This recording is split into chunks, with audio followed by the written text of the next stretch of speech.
Hello everyone, আসসালামু আলাইকুম। তোমাদের সবাইকে ওয়েলকাম করছি 10 মিনিট স্কুলের আরও একটা লাইভ ক্লাসে। কি অবস্থা সবার, কেমন আছো সবাই? আশা করছি সবাই অনেক বেশি ভালো আছো। যদিও সামনে টেস্ট পরীক্ষা, একটু তো নার্ভাস, সবারই ভালো থাকার কথা না আসলে। বাট আমরা তোমাদের টেস্ট পরীক্ষার সকল সমস্যা, সকল ভয়কে দূর করার জন্য তোমাদের জন্য নিয়ে আসছি হচ্ছে ফ্রি টেস্ট প্রিপারেশন মিশন। যেখানে আজকে হচ্ছে আমাদের ফিজিক্স ক্লাস, আজকে আমাদের ফার্স্ট ফিজিক্স ক্লাস, যেখানে হচ্ছে আমরা ফিজিক্সের চ্যাপ্টার 3 অর্থাৎ বল এই অধ্যায়টা পড়াশোনা করব। এবং এই অধ্যায়ের বিগত বছরে বোর্ডে আসা সবগুলা সিকিউ, মানে যত টাইপের সিকিউ আসছে বোর্ডে বিগত বছরগুলোতে, ওই সিকিউগুলো আজকে হচ্ছে আমরা দেখার চেষ্টা করব। সো সবাই একটু তাড়াতাড়ি করে লাইভটাতে জয়েন করে ফেলো। আমি দেখি কে কে জয়েন করছে আমাদের সাথে, এবং আমরা বাকি কথাবার্তা সবাই একটু আসুক আস্তে আস্তে, তারপরে আমরা বাকি কথাবার্তা বলবো। আজকে ক্লাসটাতে কিন্তু আমরা হচ্ছে ফিজিক্সের বল অধ্যায় নিয়ে মোটামুটি আমাদের যত টাইপের পড়াশোনা আছে, যত টাইপের সিকিউ আছে, সব কিছু আজকে দেখে ফেলবো, ঠিক আছে? তো সবাই একটু তাড়াতাড়ি করে জয়েন করে ফেলো এবং তোমাদের ফ্রেন্ডদেরকে মেনশন করে দাও যে আমাদের ফিজিক্স ক্লাসটা কিন্তু শুরু হয়ে গেছে, যেটা হচ্ছে আজকে হওয়ার কথা ছিল। তো আমি দেখি কে কে জয়েন করতেছে আমাদের সাথে। তো আমি দেখতে পারতেছি এমডি মাসুম রানাকে জয়েন করতে, ফাইজা রহমান ওয়ালাইকুম আসসালাম ভাইয়া, যারা যারা সালাম দিচ্ছ তোমাদের সবাইকে ওয়ালাইকুম আসসালাম। আশিক রেজাকে দেখতে পারতেছি। আচ্ছা আচ্ছা, জোস। তো সবাই তোমরা হচ্ছে তোমাদের ফ্রেন্ডদেরকে মেনশন দাও যে আমরা ক্লাসটা শুরু হয়ে গেছে, আমাদের ফিজিক্স ক্লাসটা। তো সবাই যাতে ক্লাসটা করতে চলে আসে। অ্যান্ড হচ্ছে তোমরা সবাই লাইভটা একটু শেয়ার করে দিও তোমাদের ফ্রেন্ডদের সাথে। এটা দুইটা কাজ হবে, এক হচ্ছে তোমার ফ্রেন্ডরা আজকে ক্লাসটা দেখতে পারবে এখানে বসে, এবং আরেকটা হচ্ছে যে পরে যখন আবার তোমার এক্সামের আগের দিন রাতে, যেহেতু টেস্ট পরীক্ষার খুব বেশি দিন বাকি নেই এবং এই ভিডিওটা অলমোস্ট এক মাসের মতো তো থাকবেই, তো তোমার যখন হচ্ছে এক্সামের আগের দিন রাতে তুমি কিন্তু চাইলে এক্সাম মানে তোমার হচ্ছে পুরা ক্লাসটা আর একবার দেখে যাইতে পারো। এবং এইখান থেকে কিন্তু সিকিউ ভাইয়া কমন পাবা, বুঝছো? এখান থেকে সিকিউ কিন্তু কমন পাবা। সো কাহিনী হচ্ছে সবাই একটু সুন্দর মতো জয়েন করে ফেলো। আমাকে একটু জানাও যে কে কে কোত্থেকে জয়েন করছো, আজকে ক্লাসটা কে কোত্থেকে দেখতেছো। ওকে, আমি দেখতে পারতেছি সাজিদা খন্দকার, ওয়ালাইকুম আসসালাম ভাইয়া। তারপর হচ্ছে আফিয়াকে দেখতে পারতেছি, ওয়ালাইকুম আসসালাম। ওয়ালাইকুম আসসালাম। নিহারিকা বেগমকে দেখতে পারতেছি। তারপরে হচ্ছে তামান্না খানকে দেখতে পারতেছি, ওয়ালাইকুম আসসালাম। যারা যারা সালাম দিচ্ছ তোমাদের সবাইকে ওয়ালাইকুম আসসালাম। কি অবস্থা সবার, কেমন আছো সবাই? আশা করছি সবাই ভালো আছো। তো সবাই আমাকে একটু জানাও যে আমার পেছনের যে স্ক্রিনটা আছে এইটা ঠিকঠাক মতো দেখা যাচ্ছে কিনা, আমার কথা তোমরা ঠিকঠাকভাবে শুনতে পারতেছো কিনা। তারপরে হচ্ছে আমরা পড়াশোনা শুরু করব। আচ্ছা, ভালো আছি। যারা যারা জিজ্ঞেস করতেছো কেমন আছি, আমি ভালো আছি। ও আচ্ছা, অনেকে হয়তো আমাকে চিনো না, তো সবার জন্য আমার পরিচয়টা একটু দেই। আমি হচ্ছে তোমাদের অঙ্কন ভাইয়া,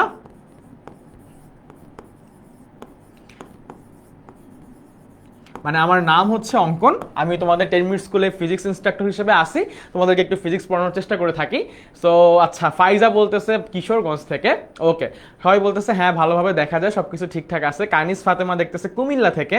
নূরজাহান দেখতেছে চট্টগ্রাম থেকে, চট্টগ্রাম বোর্ড থেকে নূরজাহান এসএসসি পরীক্ষা দিবে। তারপর সাইফুল ইসলাম দেখতেছে পটুয়াখালী থেকে, জোস। জাকিয়া সুলতানা দেখতেছে সিরাজগঞ্জ থেকে। তারপরে হচ্ছে ওয়ালাইকুম আসসালাম হিমু। আচ্ছা, একজন দেখতেছে বি বাড়িয়া থেকে, মিম মিম দেখতেছে বি বাড়িয়া থেকে, জোস। সবাই বলতেছে all clear all clear all clear. আচ্ছা, হ্যালো ক্যাপ্টেন। তো সবাই জয়েন করে ফেলো।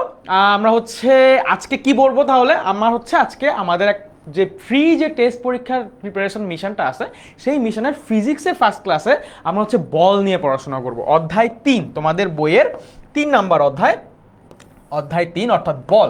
আমরা হচ্ছে বলের বিগত বছরগুলোতে বিভিন্ন বোর্ডে যে টাইপের প্রশ্নগুলো আসছে ওই টাইপের প্রশ্নগুলো আজকে সলভ করার চেষ্টা করবো। ওয়ালাইকুম আসসালাম রিমি। তারপরে দেখতে পাচ্ছি সামিয়া জয়েন করছে মুন্সিগঞ্জ থেকে। আচ্ছা জোস। সো আমরা হচ্ছে বলের বিগত বছরে তোমাদের যখন আমি ওয়ান শট ফ্রি এমসিকিউ ক্লাসগুলো নিয়েছিলাম, যেগুলো হচ্ছে আমাদের মেইন পেজ থেকে হয়েছিল, ওই ক্লাসগুলো তোমরা অনেকে করছো। তো ওইখানে তোমরা ম্যাক্সিমাম মানুষজন বলছিলে কি ভাইয়া আমাদের কি হচ্ছে সিকিউ পড়াবেন না, আমাদের সিকিউ সলভ করাই দিবেন না। সো আজকে হচ্ছে তোমাদের বেসিক্যালি সিকিউ সলভ করাই দিব, ঠিক আছে?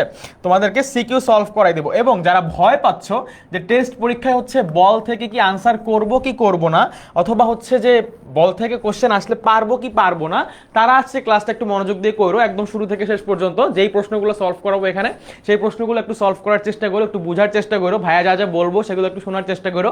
এবং যে যে টাইপের প্রশ্ন ভাইয়া হচ্ছে একটু বাসায় প্র্যাকটিস করতে বলবো, ওই টাইপের কোশ্চেনগুলো একটু বাসায় প্র্যাকটিস করো। হোপফুলি হচ্ছে বলে তোমরা সবাই বস হয়ে যাবা, ঠিক আছে? আজকের ক্লাসটাতে সবাই হচ্ছে কি হবে, বলে বস। সবাইকে আজকে হচ্ছে বলে বস বানাই দিব। একদম বেসিক থেকে শুরু করব, মানে বেসিক থেকে শুরু করব বলতে যেই সিকিউগুলো সলভ করব, ওই সিকিউগুলো সলভ করতে গেলে যেই বেসিকগুলো তোমার জানা লাগবে ওইগুলো আমি একটু বলবো, ঠিক আছে? যে ভাই এইটা জানতে হবে, এইটা জানতে হবে, এটা জানলে তুমি হচ্ছে এইভাবে ম্যাথগুলো অ্যাপ্রোচ করতে পারবা, ঠিক আছে? সো আমরা ক্লাসটা শুরু করি। সো তোমরা সবাই তোমাদের ফ্রেন্ডদেরকে একটু মেনশন করে দাও এবং হচ্ছে ক্লাসটা শেয়ার করে রাখতে পারো নিজের টাইম লাইনে অথবা ফ্রেন্ডদের কাছে শেয়ার করতে পারো। কেন করবা?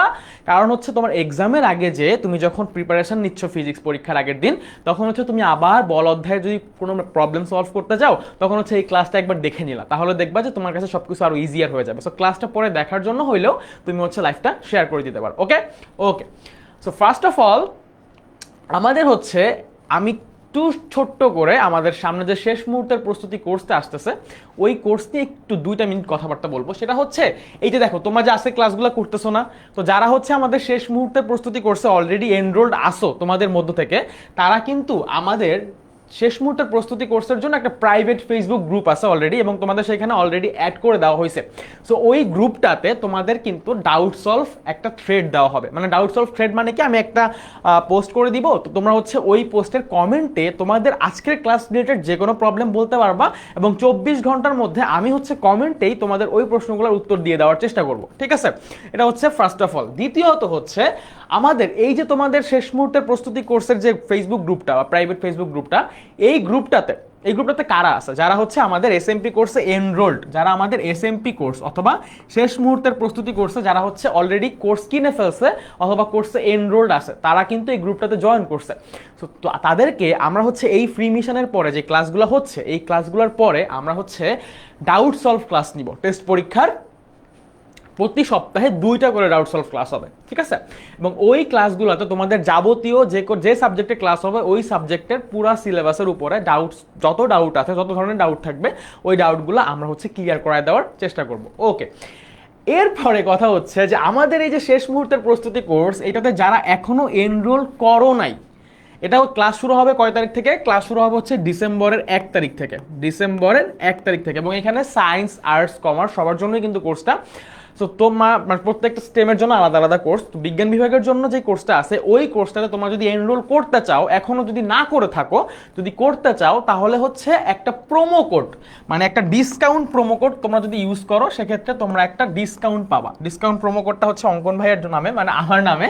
তো তোমরা যদি হচ্ছে এই যে অঙ্কন SSC 26 এই প্রোমো কোডটা ইউজ করো, এই প্রোমো কোডটা ইউজ করে আমাদের কোর্সটা কিনো অথবা এনরোল করো, তাহলে হচ্ছে তোমরা একটা ডিসকাউন্ট পাবা। সো এই প্রোমো কোডটা ইউজ করে তোমরা কিন্তু আমাদের শেষ মুহূর্তের প্রস্তুতি কোর্স এনরোল করে ফেলতে পারো, এবং এনরোল করে ফেললে তোমাদের এসএসসি পরীক্ষার প্রিপারেশনের সম্পূর্ণ দায়িত্বই কিন্তু আমাদের। কারণ তোমরা দেখতেই পারতেছো যে তোমাদের টেস্ট পরীক্ষাকে সামনে রেখে 10 মিনিট স্কুল কত কিছু করতেছে। প্রত্যেকটা সাবজেক্টের জন্য কিন্তু তোমাদের ফ্রি লাইভ ক্লাসগুলো হবে পুরো নভেম্বর মাস জুড়ে। তোমাদের কিন্তু প্রত্যেকটা সাবজেক্টের জন্য লাইভ ক্লাসগুলো হবে, যাতে তোমরা টেস্ট পরীক্ষাতে ভালো করো। কারণ হচ্ছে টেস্ট পরীক্ষাতে যদি ভালো না করা হয়, তাহলে কিন্তু এবার এসএসসি পরীক্ষাতে বসতে দেওয়া যাবে না, মানে বসতে দিবে না আর কি। ঠিক আছে, ওকে। সো একজন বলছে ভাইয়া কিছু পারি না, সমস্যা নাই, তুমি ক্লাসটা করো, ক্লাসটা করলেই সবকিছু পারবা ভাইয়া। ওকে, ওয়ালাইকুম আসসালাম। ওয়ালাইকুম আসসালাম। যারা এখনো জয়েন করতেছো তোমাদের সবাইকে ওয়ালাইকুম আসসালাম। সবাই একটু নিজেদের ফ্রেন্ডদেরকে মেনশন দিয়ে দিও, এবং হচ্ছে লাইভটা শেয়ার করে দিও। লাইভটা শেয়ার করে দিলে তুমি পরে নিজেই হচ্ছে লাইভটা দেখে নিতে পারবা আর একবার। ওকে, সো চলো আমরা হচ্ছে আজকের পড়াশোনা শুরু করি, মানে বল রিলেটেড পড়াশোনা শুরু করি। এবং আজকে যেহেতু বলে বস হব, সো আজকে ক্লাসটা কতক্ষণ হতে পারে ভাইয়া? ক্লাসটা আসলে ডিপেন্ড করবে আমাদের যতক্ষণ পর্যন্ত তোমাদের প্রশ্ন থাকবে, যতক্ষণ পর্যন্ত তোমাদের প্রবলেমগুলো সলভ না করতে পারবো, ততক্ষণ পর্যন্ত হচ্ছে আমরা ক্লাসটা কন্টিনিউ করবো। ঠিক আছে, আজকে ক্লাস কেন? ক্লাস তো কালকে না ভাই, আজকেই ক্লাস। তুমি একটু রুটিনটা দেখে আসো কাইন্ডলি। ঠিক আছে, চলো। সো আমরা ফার্স্টে আমাদের এই তৃতীয় অধ্যায়ের যে ধরনের প্রশ্ন আসতে পারে পরীক্ষাতে, ঠিক আছে, মানে এসএসসি হোক কিংবা টেস্ট পরীক্ষা, আমাদের যে ধরনের প্রশ্ন পরীক্ষাগুলোতে আসতে পারে, এই প্রশ্নগুলো আমরা একটু দেখি, মানে টাইপগুলো দেখি যে কোন কোন টাইপের প্রশ্ন হচ্ছে আমাদের এসএসসি পরীক্ষাতে আসলে আসবে বল অধ্যায় থেকে। ঠিক আছে, আচ্ছা। সো আমাদের প্রথমত আমরা যদি টাইপ ওয়াইজ ভাগ করি, টোটাল আমরা 8টা টাইপে ভাগ করছি। সো ফার্স্টের যে টাইপটা আছে, এইটা মূলত হচ্ছে সিকিউতে আসবে না, এটা হচ্ছে এমসিকিউ কিংবা তোমার জ্ঞান অনুধাবন কিংবা এসকিউর জন্য ইম্পর্টেন্ট। তোমার হচ্ছে জড়তা, বলের ধারণা, নিউটনের গতিসূত্র, এইগুলা। আচ্ছা, কিন্তু আমাদের টাইপ 2তে নিউটনের দ্বিতীয় সূত্র ব্যবহার করে বল অথবা ত্বরণ নির্ণয়, মানে হচ্ছে ওই যে আমরা বিখ্যাত সূত্রটা পড়ে আসছি না, F = ma, এই সূত্র দিয়ে আসলে বল অথবা ত্বরণ নির্ণয়। এখন কথা হচ্ছে ভাইয়া সবসময় কি ভর দেওয়া থাকবে, ত্বরণ দেওয়া থাকবে, বল বের করবো এরকম ব্যাপারটা, অথবা যে কোনো দূরে দেওয়া থাকবে একটা বের করবো, ব্যাপারটা এরকম না, ব্যাপারটা এরকম না। আসলে আমাদের বাধাদানকারী বল নির্ণয় করতে পারবে, বাধাদানকারী বল অথবা বাধাদানকারী বলকে একই সাথে হচ্ছে ব্রেক জনিত বলও বলা হয়। ব্রেক জনিত বল, বাধাদানকারী বল, এই টাইপের বলগুলো আমাদেরকে কিন্তু বের করতে বলবে। সবসময় যে আমাদের একদম লিনিয়ার বল মানে হচ্ছে F = ma দিয়ে করে ফেলবো, শেষ কাহিনী শেষ, ব্যাপারটা এরকম কিন্তু না। সো এই টাইপটা কিন্তু খুবই ইম্পর্টেন্ট, তোমরা চাইলে এটাকে একটা 5 স্টার দিয়ে রাখতে পারো। বিগত বছরগুলোতে এই টাইপ থেকে অনেক বেশি প্রশ্ন আসছে, বাধাদানকারী বল নির্ণয়ের ম্যাথ, ঠিক আছে। এবং আজকে আমরা এরকম একটা সিকিউ হচ্ছে সলভ করব যে বাধাদানকারী বল আমরা কিভাবে আসলে নির্ণয় করতে পারবো, ঠিক আছে। আচ্ছা জোস। এরপরে বল সময় লেখচিত্র অঙ্কন। আমাদের লেখচিত্র নিয়ে তো অনেক অসুবিধা থাকে, বাট এই চ্যাপ্টার থেকে মূলত হচ্ছে আমাদের বল সময় লেখচিত্র আসে, আর খুব বেশি হলে ত্বরণ সময় লেখচিত্র আসতে পারে, বাট আমি যতটুকু দেখছি যে বল সময় লেখচিত্রটাই বেশি আসে। সো এইটাও মোটামুটি ভালো ইম্পর্টেন্ট একটা টাইপ, এবং এইটাকেও তোমরা হচ্ছে একটা স্টার দিয়ে রাখতে পারো, এটা হচ্ছে 3 স্টার দিতে পারো, ঠিক আছে। টাইপ 4 এ আছে হচ্ছে মহাকর্ষ বল নির্ণয়, অভিকর্ষ ত্বরণ নির্ণয় কিংবা এদের ভিন্নতা নির্ণয়। মানে অভিকর্ষ ত্বরণ পৃথিবী পৃষ্ঠে কিরকম হবে, পৃথিবী থেকে এই উচ্চতায় কিরকম হবে, এই টাইপের প্রশ্নগুলো কিন্তু আসে। তারপর মহাকর্ষ বল নির্ণয়, এটা আমরা জানি সবাই, একটা ফর্মুলা দিয়ে হচ্ছে মহাকর্ষ বল আমরা নির্ণয় করি, এবং ওই ফর্মুলা দিয়ে আমাদের অনেক সময় অনেক কিছু নির্ণয় করতে বলতে পারে। সবসময় যে শুধু বলটা নির্ণয় করতে বলবে ব্যাপারটা এরকম নাই, যে F = g m1m2 / d²। এই ফর্মুলাটা হচ্ছে কি দুইটা বস্তুর মধ্যবর্তী মহাকর্ষ বল নির্ণয়ের জন্য আমরা এই ফর্মুলাটা ইউজ করি, তাই না। এই যে m1 m2 হচ্ছে দুইটা বস্তুর ভর, d হচ্ছে বস্তু দুটার মধ্যবর্তী দূরত্ব, এটা দিয়ে আমরা হচ্ছে কি নির্ণয় করি, আমরা হচ্ছে বলটা নির্ণয় করে ফেলতে পারি। আচ্ছা, সো এইখান থেকে আসলে সিকিউ আসে, মানে যদি আউট অফ দ্য বক্স প্রশ্ন হয় তাহলে সিকিউ আসবে, বাট নর্মালি এমসিকিউর জন্য কিন্তু এই টপিকটা খুবই ইম্পর্টেন্ট, বাট সিকিউর জন্য এটা খুব বেশি যে ইম্পর্টেন্ট এরকমও না। এটা এমসিকিউর জন্য অনেক বেশি ইম্পর্টেন্ট। এমসিকিউর জন্য তোমরা এই টপিকটা একটু ভালো করে পড়িও, বাট সিকিউর জন্য এটা আসলে খুব বেশি ইম্পর্টেন্ট এরকম না। সিকিউর জন্য সবচেয়ে বেশি ইম্পর্টেন্ট টপিকগুলোর মধ্যে যদি আমরা বলি, তাহলে আমাদের এই যে ভর বেগের সংরক্ষণ সূত্র দিয়ে ম্যাথ, অর্থাৎ এই যে বন্দুক গুলি টাইপের যে ম্যাথগুলো তোমরা করে আসছো, এই টাইপটা কিন্তু অনেক বেশি ইম্পর্টেন্ট, অনেক বেশি মানে অনেক বেশি। টাইপ 5 যেটা হচ্ছে ভর বেগের সংরক্ষণ সূত্র দিয়ে আমরা হচ্ছে গাণিতিক সমস্যার সমাধান করবো, মানে মিলিত বেগ বের করতে বলতে পারে, ঠিক আছে। হ্যাঁ এসএস নাও, স্ক্রিনশট নিতে পারবো, কোনো অসুবিধা নাই।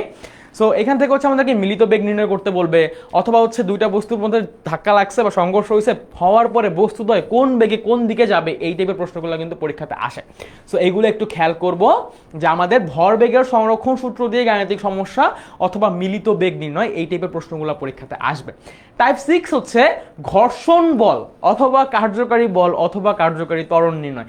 ঘর্ষণ বল থেকে কিন্তু এই অধ্যায়ে প্রশ্ন আসে, যদিও তোমাদের বইয়ে ঘর্ষণ বলের কনসেপ্টটা খুবই ছোট্ট করে দেওয়া বা খুবই কম দেওয়া আছে, কিন্তু ঘর্ষণ বল রিলেটেড প্রশ্ন কিন্তু বিগত বছরগুলোতে মোটামুটি সব বোর্ডেই কম বেশি আসছে। তো ঘর্ষণ বলটা কিন্তু একদম ক্লিয়ার করে মানে ক্লিয়ার রাখতে হবে, টপিকটা কনসেপ্টটা একদমই ক্লিয়ার রাখতে হবে। হোপফুলি আজকে ক্লাসে যে ম্যাথটা করাবো এবং ওই ম্যাথটা করাইলে ঘর্ষণ বল রিলেটেড যে কোনো সমস্যা তোমরা সমাধান করতে পারবা, ঠিক আছে। সো এইটাও কিন্তু বেশ ভালো ইম্পর্টেন্ট একটা টপিক, এটাকেও স্টার দিয়ে রাখতে পারো, যতগুলো খুশি স্টার দিয়ে রাখতে পারো, কারণ বিগত বছরগুলোতে এরকম অনেক প্রশ্ন আসছে। আচ্ছা, এরপরে হচ্ছে সংঘর্ষ। সংঘর্ষ রিলেটেড গাণিতিক সমস্যা, যেখানে আমাদেরকে প্রশ্ন জিজ্ঞেস করা হবে কি যে সংঘর্ষটা কি স্থিতিস্থাপক হবে কিনা, সংঘর্ষটা কি স্থিতিস্থাপক হবে কিনা। তো কখন স্থিতিস্থাপক হবে, কখন অস্থিতিস্থাপক হবে, কি বের করে এটা আমরা বলতে পারবো, এই সবগুলা জিনিস হচ্ছে আমরা কিন্তু আজকে দেখাই দিব, ঠিক আছে। প্রতিটা টাইপ থেকেই সিকিউ করে দিব ভাইয়া, কোনো অসুবিধা নাই। আমি আসছি তোমাদের সমস্যা সমাধান করতে, আমি জানি তোমাদের কোথায় সমস্যা, তো তোমরা আমার উপরে ভরসা রাখো। হোপফুলি আজকে ক্লাসটা করার পরে বল থেকে ভাই একটা সিকিউ শিওর আনসার করতে পারবা, ঠিক আছে। আচ্ছা, এরপরে লাস্ট যে টাইপটা আছে সেটা হচ্ছে পুলি অথবা কপিকল, যেটা নিয়ে তোমরা অনেক বেশি কনফিউজ থাকো এবং অনেক বেশি টেনশন করো যে ভাইয়া পুলি ম্যাথ কপিকলের ম্যাথ, বাট বিগত বছরগুলোতে দেখা গেছে যে দুই একটা বোর্ডে ছাড়া পুলি বা কপিকলের ম্যাথ খুব একটা আসে নাই, ঠিক আছে। সো পুলি বা কপিকলের ম্যাথ নিয়ে এত বেশি টেনশন করার কিছু নাই। তারপরও যদি অসুবিধা থাকে, এই গ্রুপে আমার একটা ভিডিও দেওয়া আছে পুলির ম্যাথের অথবা কপিকলের ম্যাথের, ওই ভিডিওটা একটু দেখে নিলে তোমাদের পুলি বা মানে কপিকলের যে ম্যাথগুলো আসে সব টাইপের ম্যাথ সলভ হয়ে যাবে। সিলেট বোর্ড 2023 একটা প্রশ্ন আসছিল পুলির থেকে, সো ওই প্রশ্নটা আমি সলভ করে এই গ্রুপে আপলোড দিয়ে দিয়েছিলাম। সো এই ম্যাথটা একটু দেখে নিবা, তাহলে হচ্ছে পুলি রিলেটেড সব সমস্যার সমাধান হয়ে যাবে, বুঝছো। আচ্ছা, একজন বলছে ভাইয়া 1 2 3 চ্যাপ্টারের বোর্ড সিকিউ সাজেশনটা দেন। সিকিউ সাজেশন লাগবে? আচ্ছা দিব না, আগে ক্লাসটা আজকে করি ভাইয়া, ক্লাসটা করার পরে আমাদের যে সিকিউ সাজেশন লাগবে, এমসিকিউ সাজেশন লাগবে, যা যা লাগবে এগুলো তোমরা আমাকে বইলো, আমি একে একে একে একে তোমাদেরকে সব কিছু দিব। বাট আজকের ক্লাসটা আগে মনোযোগ দিয়ে একটু করো, ঠিক আছে। ওকে, সো এই হচ্ছে আমাদের পুরা টাইপ ভিত্তিক একটা ব্রেকডাউন যদি আমরা করি মানে তৃতীয় অধ্যায়ের, সেক্ষেত্রে হচ্ছে এই টাইপগুলো ইম্পর্টেন্ট। সো তোমরা চাইলে এটার একটা স্ক্রিনশট নিয়ে ফেলতে পারো। স্ক্রিনশট নিয়ে ফেললে তোমরা হচ্ছে এইখান থেকে যে যে প্রশ্নগুলো আসবে, কি কি প্রশ্ন টাইপের প্রশ্ন আসবে, এটা আইডেন্টিফাই করে ফেলতে পারবা। তো সবাই একটু স্ক্রিনশট নিয়ে ফেলো 1 সেকেন্ডের মধ্যে, না 2 সেকেন্ডের মধ্যে, চাও, ঠিক আছে? ওকে, হ্যাঁ হিসাম, অবশ্যই ভাইয়া। সো আর যেটা করতে পারো সেটা হচ্ছে লাইভটা শেয়ার করে রাখতে পারো, কারণ লাইভটা শেয়ার করে রাখলে তোমরা হচ্ছে পরে আবার ক্লাসটা দেখে নিতে পারবা। না ভাইয়া ফিজিক্স অনেক কঠিন না, তানজিলা বলছে ভাইয়া ফিজিক্স অনেক কঠিন না, ফিজিক্স অনেক কঠিন না, ফিজিক্স খুবই সহজ। তোমরা আসলে ফিজিক্স কঠিন মনে করো, এটা হচ্ছে তোমাদের একটু সমস্যা, তোমরা একটু ভয় পাও, ঠিক আছে? সো যারে ভয় পাবা সে তো তোমাকে আসলে ভয় দেখাবে, তাই না? সো ফিজিক্সকে তুমি যদি ইজি মনে করো তাহলে ফিজিক্সে তোমার কাছে ইজি হয়ে যাবে, ঠিক আছে? আর ফিজিক্স ইজি করার দায়িত্ব তো আমাদের, মানে আমার আর কি। তো চলো ক্লাসটা শুরু করি। আমাদের আজকে ফার্স্ট একদম প্রথমে আমরা যেই ম্যাথটা শুরু করব, মানে একদম বলছিলাম যে ইম্পর্টেন্ট জিনিসগুলো আগে পড়ে ফেলবো, তারপরে হচ্ছে যেগুলা যেগুলা পড়তে হবে ওগুলো বলে দিব। সো একদম প্রথমে দেখো, আমি বলছিলাম না যে সংঘর্ষ রিলেটেড গাণিতিক সমস্যা কিন্তু পরীক্ষাতে আসবে। এখন এই টাইপ 5 আমাদের হচ্ছে সবচেয়ে ইম্পর্টেন্ট টাইপগুলোর মধ্যে কি বলছিলাম, যে আমাদের সবচেয়ে ইম্পর্টেন্ট টাইপগুলোর মধ্যে একটা হচ্ছে আমাদের টাইপ 5 আর একটা হচ্ছে আমাদের টাইপ 7, মানে মিলিত বেগ নির্ণয় করা এবং হচ্ছে সংঘর্ষ রিলেটেড গাণিতিক সমস্যা সমাধান করা, যে একটা সংঘর্ষ কি স্থিতিস্থাপক হবে কি হবে না, এই জিনিসটা বের করে ফেলা, ঠিক আছে? আচ্ছা, তো আমি একটা নোট ওপেন করে তোমাদেরকে আগে একটা জিনিস বুঝাই, সেটা হচ্ছে দেখো একটা সংঘর্ষ, হ্যাঁ, তো সংঘর্ষ হচ্ছে মূলত কয় ধরনের হয়? সংঘর্ষ মূলত হচ্ছে 2 ধরনের হয়, একটা হচ্ছে স্থিতিস্থাপক আর একটা হচ্ছে অস্থিতিস্থাপক। স্থিতিস্থাপক অথবা ইলাস্টিক কলিশন বলে এটাকে, আর আরেকটা হচ্ছে অস্থিতিস্থাপক।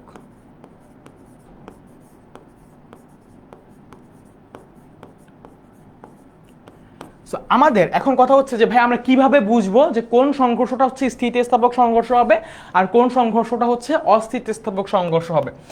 স্থিতিস্থাপক সংঘর্ষে দেখো, সংঘর্ষ মানে কি? দুইটা বস্তুর মধ্যে ধাক্কা লাগা, ঠিক আছে? সো ইনিশিয়ালি দুইটা বস্তু নিজেদের মতো করে চলতেছে, একটা দিক থেকে ধরো এদিকে আসতেছে আর একটা দিক থেকে এদিকে আসতেছে। আবার এরকমও হইতে পারে যে একটা বস্তু সামনের দিকে যাচ্ছে আর একটা বস্তু এসে পিছন থেকে ধাক্কা মারতে পারে, এটাও হইতে পারে। আবার একটা বস্তু স্থির আছে, ওকে এসে পিছন থেকে আরেকটা বস্তু ধাক্কা মারতে পারে, এটাও কিন্তু হইতে পারে। 3 ধরনের জিনিসই কিন্তু হইতে পারে, মানে উল্টা দিক থেকে দুটো একটা এক বস্তু একদিক থেকে আসতেছে আর একটা বস্তু অন্য দিক থেকে আসতেছে, এইটাও হইতে পারে। একটা বস্তু স্থির থাকাকালীন আর একটা বস্তু পিছন থেকে এসে ধাক্কা মারতে পারে, এটাও হইতে পারে।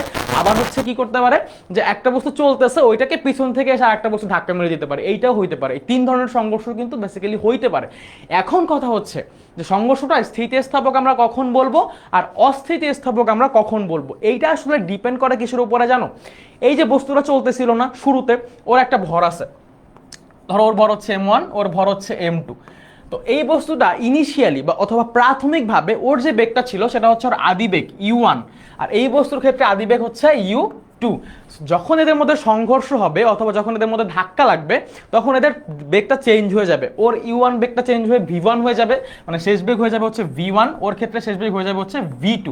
যদি এদের দুজনের মিলিত বেগ সেম হয়ে যায় সেক্ষেত্রে দুজনের বেগ তো আমরা সেম ধরে করব, বাট যদি সেম না হয় হইতেই পারে। এখন কথা হচ্ছে যে ভাইয়া স্থিতিস্থাপক আর অস্থিতিস্থাপক ডিফাইন করব কেমনে? এই বস্তুর প্রাথমিক অবস্থায় একটা ভরবেগ থাকে, মানে সংঘর্ষের আগে একটা ভরবেগ থাকে আর সংঘর্ষের পরে একটা ভরবেগ পাওয়া যায়। সেম এই বস্তুর ক্ষেত্রেও সংঘর্ষের আগে একটা ভরবেগ পাওয়া যাবে, সংঘর্ষের পরে একটা ভরবেগ পাওয়া যাবে। গতিশক্তি এবং সংঘর্ষ, এই গতিশক্তি এবং ভরবেগ, এই দুইটা জিনিস বের করার মাধ্যমে আমরা একটা সংঘর্ষ স্থিতিস্থাপক নাকি অস্থিতিস্থাপক সেটা বলতে পারি। সো গতিশক্তি, একটা বস্তুর গতিশক্তি বের করার ফর্মুলা কি? গতিশক্তি বের করার ফর্মুলা হচ্ছে হাফ এম ভি স্কোয়ার, তাই না? মানে আমাদের গতিশক্তি বের করতে গেলে তাহলে কি লাগে? আমাদের হচ্ছে ভর লাগে এবং হচ্ছে আমাদের বেগ লাগে। সো স্থিতিস্থাপক সংঘর্ষ হইতে হইলে কি করতে হবে জানো? গতিশক্তি সংরক্ষিত থাকতে হবে, গতিশক্তি সংরক্ষিত থাকতে হবে, মানে হচ্ছে সংঘর্ষের আগে গতিশক্তি এবং সংঘর্ষের পরে গতিশক্তি সমান হইতে হবে। যদি হচ্ছে গতিশক্তি সংরক্ষিত থাকে, অর্থাৎ সংঘর্ষের আগে গতিশক্তি এবং সংঘর্ষের পরে গতিশক্তি যদি হচ্ছে সমান থাকে, সেক্ষেত্রে আমরা সংঘর্ষটাকে স্থিতিস্থাপক সংঘর্ষ বলতে পারবো। সো কি বলবো? যে সংঘর্ষের আগে গতিশক্তি, সংঘর্ষের আগে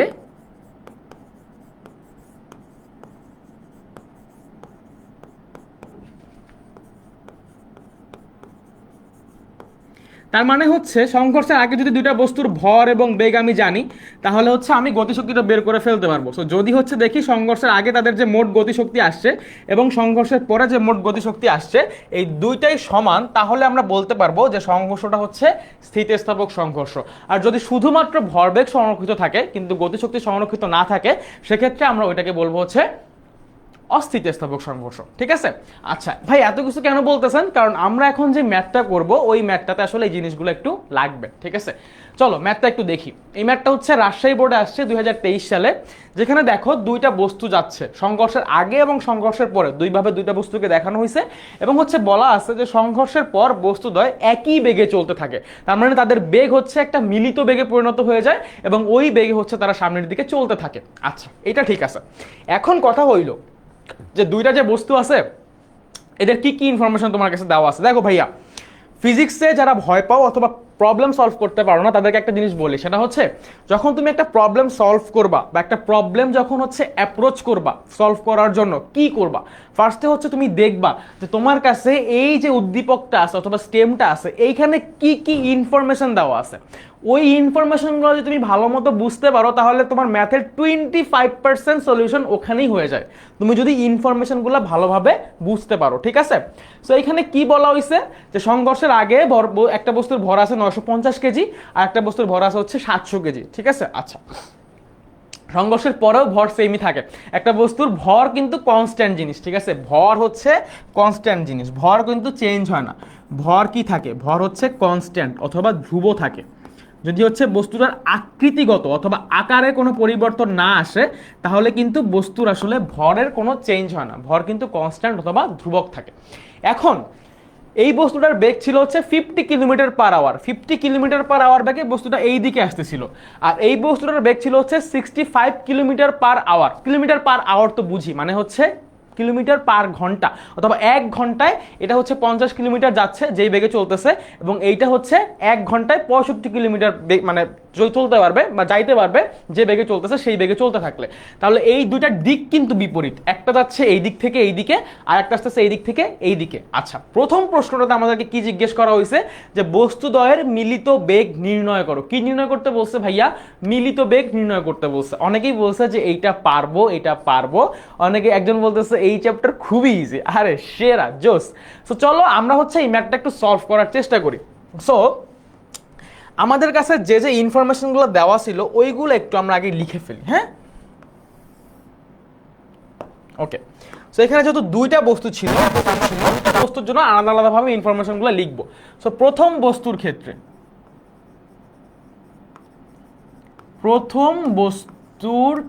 ক্ষেত্রে আমাদের ভর, এটাকে আমরা প্রথম বস্তুর জন্য ভরটাকে আমরা m1 ধরতেছি। m1 হচ্ছে আমাদের 900 কেজি। কত কেজি? 900 কেজি। আচ্ছা, প্রথম বস্তুর ক্ষেত্রে আমাদের বেগ, এটাকে আমরা ধরবো হচ্ছে u1, যেটা হচ্ছে আমাদের কাছে দেওয়া আছে 50 কিলোমিটার পার আওয়ার। দেখো, কিলোমিটার পার আওয়ারে যদি বেগ দেওয়া থাকে সেটাকে হচ্ছে আমাদেরকে সবসময় কিসে নিতে হয়? মিটার পার সেকেন্ডে নিতে হয়। সো কিলোমিটার পার আওয়ার দেওয়া থাকলে আমরা যদি মিটার পার সেকেন্ডে নিতে চাই, আমরা কি করছি, কি শিখছিলাম যে উপরে 1000 দিয়ে গুণ করতে হয়, নিচে আবার একটা কিছু দিয়ে ভাগ করতে হয়। সো এত কিছু না করে আমরা একদম ইজিলি যেটা করতে পারি, 50কে 3.6 দিয়ে ভাগ করে ফেলতে পারি। 50কে হচ্ছে 3.6 দিয়ে কি করতে পারি? ভাগ করতে পারি।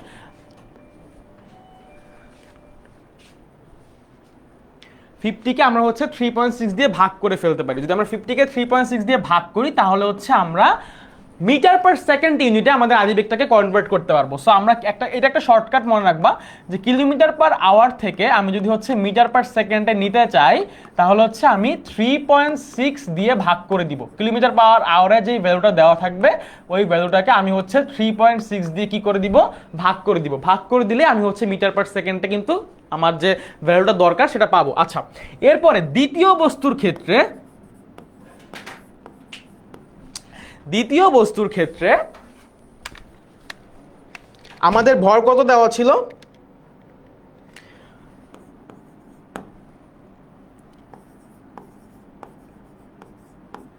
দ্বিতীয় বস্তুর ক্ষেত্রে আমাদের যে ভরটা দেওয়া ছিল সেটাকে আমরা বলবো হচ্ছে m1। ঠিক আছে? এই সরি m2। দ্বিতীয় বস্তুর ক্ষেত্রে আমাদের ভর হচ্ছে m2। টু, যেটা হচ্ছে আমাদের কাছে দেওয়া ছিল 750 কেজি বা 750 কেজি, এবং আমাদের কাছে যে বেগটা দেওয়া ছিল দ্বিতীয় বস্তুর জন্য বেগ U2 সেটা দেওয়া ছিল হচ্ছে 65, তাই না? সেটা দেওয়া ছিল হচ্ছে 65 কিলোমিটার/আওয়ার। এখন ভাইয়া একটা ঝামেলা আছে এখানে, সেই ঝামেলাটা সবাই একটু বলো তো। আমাদের যে বেগের মানটা হবে, এই বেগের মানটা আমরা কি দুইটাই পজিটিভ নিব? এইটাও পজিটিভ নিব, আবার এইটাও কি পজিটিভই নিব? বেগ কিন্তু একটা ভেক্টর রাশি। বেগ হচ্ছে একটা কি রাশি? বেগ হচ্ছে একটা ভেক্টর রাশি। সো আমরা এইটা জানি যে ভেক্টর রাশিগুলা আমাদের মানের সাথে সাথে দিকের উপরেও নির্ভর করে। ভেক্টর রাশিগুলা কি করে? মানের সাথে সাথে দিকের উপরেও নির্ভর করে। সো যখন একটা বস্তু এই দিক থেকে এই দিকে আসতেছে, তার বেগটাকে আমি পজিটিভ ধরে নিব, তাহলে এই উল্টা দিক থেকে যদি আর একটা বস্তু আসে এবং তারও যদি একটা বেগ থাকে, সেই বেগটাকে কিন্তু আমি পজিটিভ ধরতে পারবো না। এটা হচ্ছে একটা বিপরীত দিক থেকে আসার বেগ, মানে বিপরীত দিক থেকে একটা বস্তু আসতেছে। সো এই দিকটাকে পজিটিভ ধরলে এই দিকটাকে অবশ্যই কি ধরতে হবে? নেগেটিভ ধরতে হবে। সো ভরের ক্ষেত্রে আসলে প্লাস মাইনাস ম্যাটার করে না, কারণ ভর হচ্ছে একটা স্কেলার রাশি, কিন্তু বেগ হচ্ছে একটা ভেক্টর রাশি। সো বেগের ক্ষেত্রে কিন্তু আমাদের দিকটা মাথায় রাখতে হবে, ম্যাথটা করার সময় আমাদের দিকটা মাথায় রাখতে হবে। সো অনেকেই বলতেছে যে একটা প্লাস নিলে একটা মাইনাস নিব, তাসমিয়া তানহা বলছে, তারপরে হচ্ছে অনেকেই বলতেছে যে ভাইয়া আজকে হচ্ছে আমাদের মানে আমি এই ম্যাথটা করার সময় আমাদের একটা প্লাস নিলে একটা হচ্ছে কি নিতে হবে? মাইনাস নিতে হবে। জোস। সো আমরা একটা, যেহেতু আমরা U1টাকে প্লাস ধরে নিছি, মানে এইটাকে আমাদের প্রথম যে বস্তুটা ছিল এইটার বেগটাকে যেহেতু আমরা প্লাস ধরে নিছি, দেখো এটাকে আমরা কিন্তু মাইনাস টাইনাস কিছু করি নাই, জাস্ট ক্যালকুলেশন করে আমরা হচ্ছে প্লাসের যে ভ্যালুটা আছে সেটাই রেখে দিছি। তো এইটাকে আমাদেরকে কি ধরতে হবে? এটাকে আমাদের হচ্ছে নেগেটিভ ধরতে হবে, মানে -65 কিলোমিটার/আওয়ার। এটাকে যদি আমি নিতে চাই হচ্ছে মিটার পার সেকেন্ডে 3.6 দিয়ে ভাগ করে ফেলবো। সো 3.6 দিয়ে যদি হচ্ছে আমরা ভাগ করে ফেলি, -65 ডিভাইডেড বাই 3.6 যদি করে ফেলি, তাহলে আমাদের আসে হচ্ছে -18.05 মিটার পার সেকেন্ড।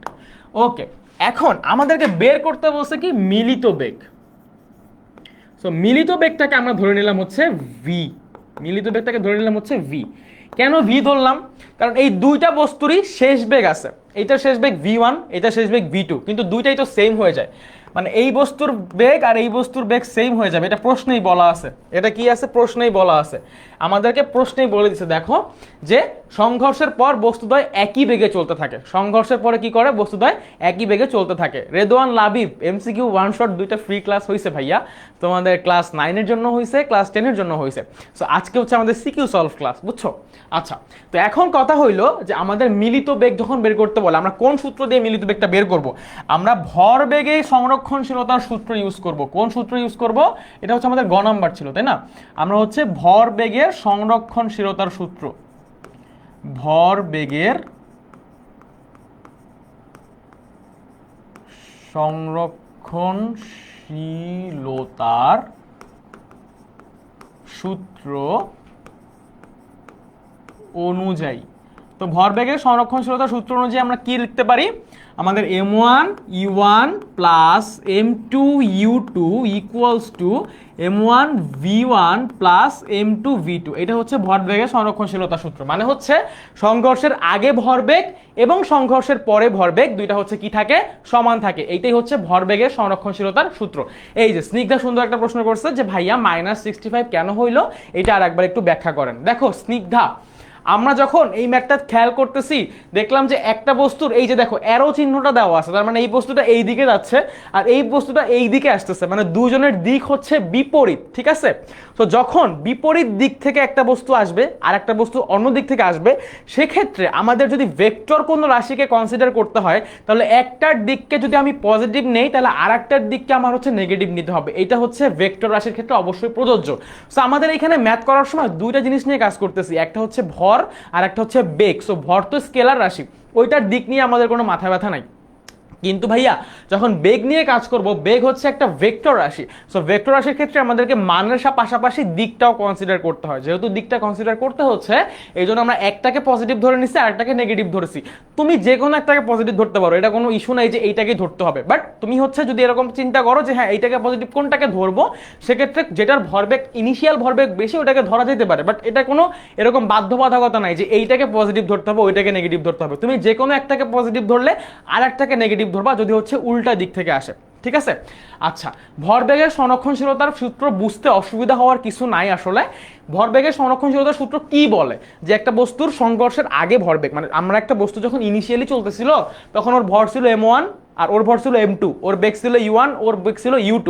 সো আমাদের প্রথম বস্তুর ক্ষেত্রে ভরবেগ হচ্ছে m1 u1, দ্বিতীয় বস্তুর ক্ষেত্রে ভরবেগ হচ্ছে m2 u2, এই দুটার যোগফল ইকুয়ালস টু পরবর্তীতে সংঘর্ষের পরে যখন বেগ চেঞ্জ হয়ে গেছে, চেঞ্জ হয়ে u1 হয়ে গেছে v1, u2 হয়ে গেছে v2, তখন তাদের যে ভরবেগ আসছে ওই ভরবেগের যে যোগফল অর্থাৎ সমষ্টি সমান, মানে সংঘর্ষের আগে ভরবেগ এবং সংঘর্ষের পরে ভরবেগ এটা সমষ্টি হচ্ছে সমান। ঠিক আছে। সো এইখান থেকে আমরা মিলিত বেগটা বের করতে পারি। দেখো আমরা প্রশ্ন অনুযায়ী আমরা লিখতে পারবো কি v1 এবং v2 দুইটার জায়গাতে আমরা কিন্তু v লিখতে পারবো। সো আমরা করতে থাকি, আমরা এখানে m1 u1 প্লাস হচ্ছে m2 u2 ইকুয়ালস টু, এখান থেকে আমরা m1 এর v1 এর জায়গায় v লিখবো, m2 v2 এর জায়গায় হচ্ছে v লিখবো, লিখলাম। সো এখান থেকে m1 u1 প্লাস হচ্ছে m2 u2 equals to v যদি কমন নিয়ে ফেলি তাহলে আমাদের এখানে থাকে হচ্ছে m1 প্লাস m2। আমাদের কাজ হচ্ছে v বের করা। সো যেহেতু v বের করবো এইটাকে আমরা লেফট সাইডে রেখে ফেলবো। সো v m1 m2 মানে পক্ষান্তর করবো আর কি, ঠিক আছে, equals to m1 u1 plus হচ্ছে m2 u2। সো যেহেতু v বের করবো, v থেকে আমরা হচ্ছে এই পাশে রাখি, এটা গুণ আকারে আছে, ওই পাশে চলে গেলে ভাগ হয়ে যাবে। সো m1 u1 প্লাস হচ্ছে m2 u2 divided by m1 plus m2। এখন পুরা জিনিসটার সবগুলা জিনিসের ভ্যালু তুমি জানো, জাস্ট ভ্যালুগুলা বসাবা, বসায় হচ্ছে ক্যালকুলেশন করে ফেলবা। সো দেখো ভ্যালুগুলো যদি আমি বসাই, অনেকে কমেন্টে আনসারও লিখতেছে সেরা। সো m1 হচ্ছে আমাদের 900 কেজি, আমাদের u1 হচ্ছে 13.88, আচ্ছা, তারপরে আমাদের প্লাস m2 হচ্ছে 750 কেজি, u2 হচ্ছে -18.05, আর নিচে হচ্ছে আমাদের 900 প্লাস 750। এই পুরা জিনিসটা তুমি হচ্ছে একবারে যদি ক্যালকুলেটরকে দাও, ক্যালকুলেটর তোমাকে আনসারটা দিয়ে দিবে। সো আমরা পুরো জিনিসটাই একবারে করে ফেলবো, 900 ইন্টু হচ্ছে 13.88 প্লাস 750 ইন্টু হচ্ছে -18.05 ডিভাইডেড বাই 900 প্লাস 900 নাকি 950, ও আচ্ছা এইখানে আমরা একটু ভুল করছি, এটা হচ্ছে 950, ঠিক আছে, 950 আর এইটা হচ্ছে 700। সো আমি এইটার জায়গায় এটা লিখে ফেলছি, এটার জায়গায় এটা লিখে ফেলছি,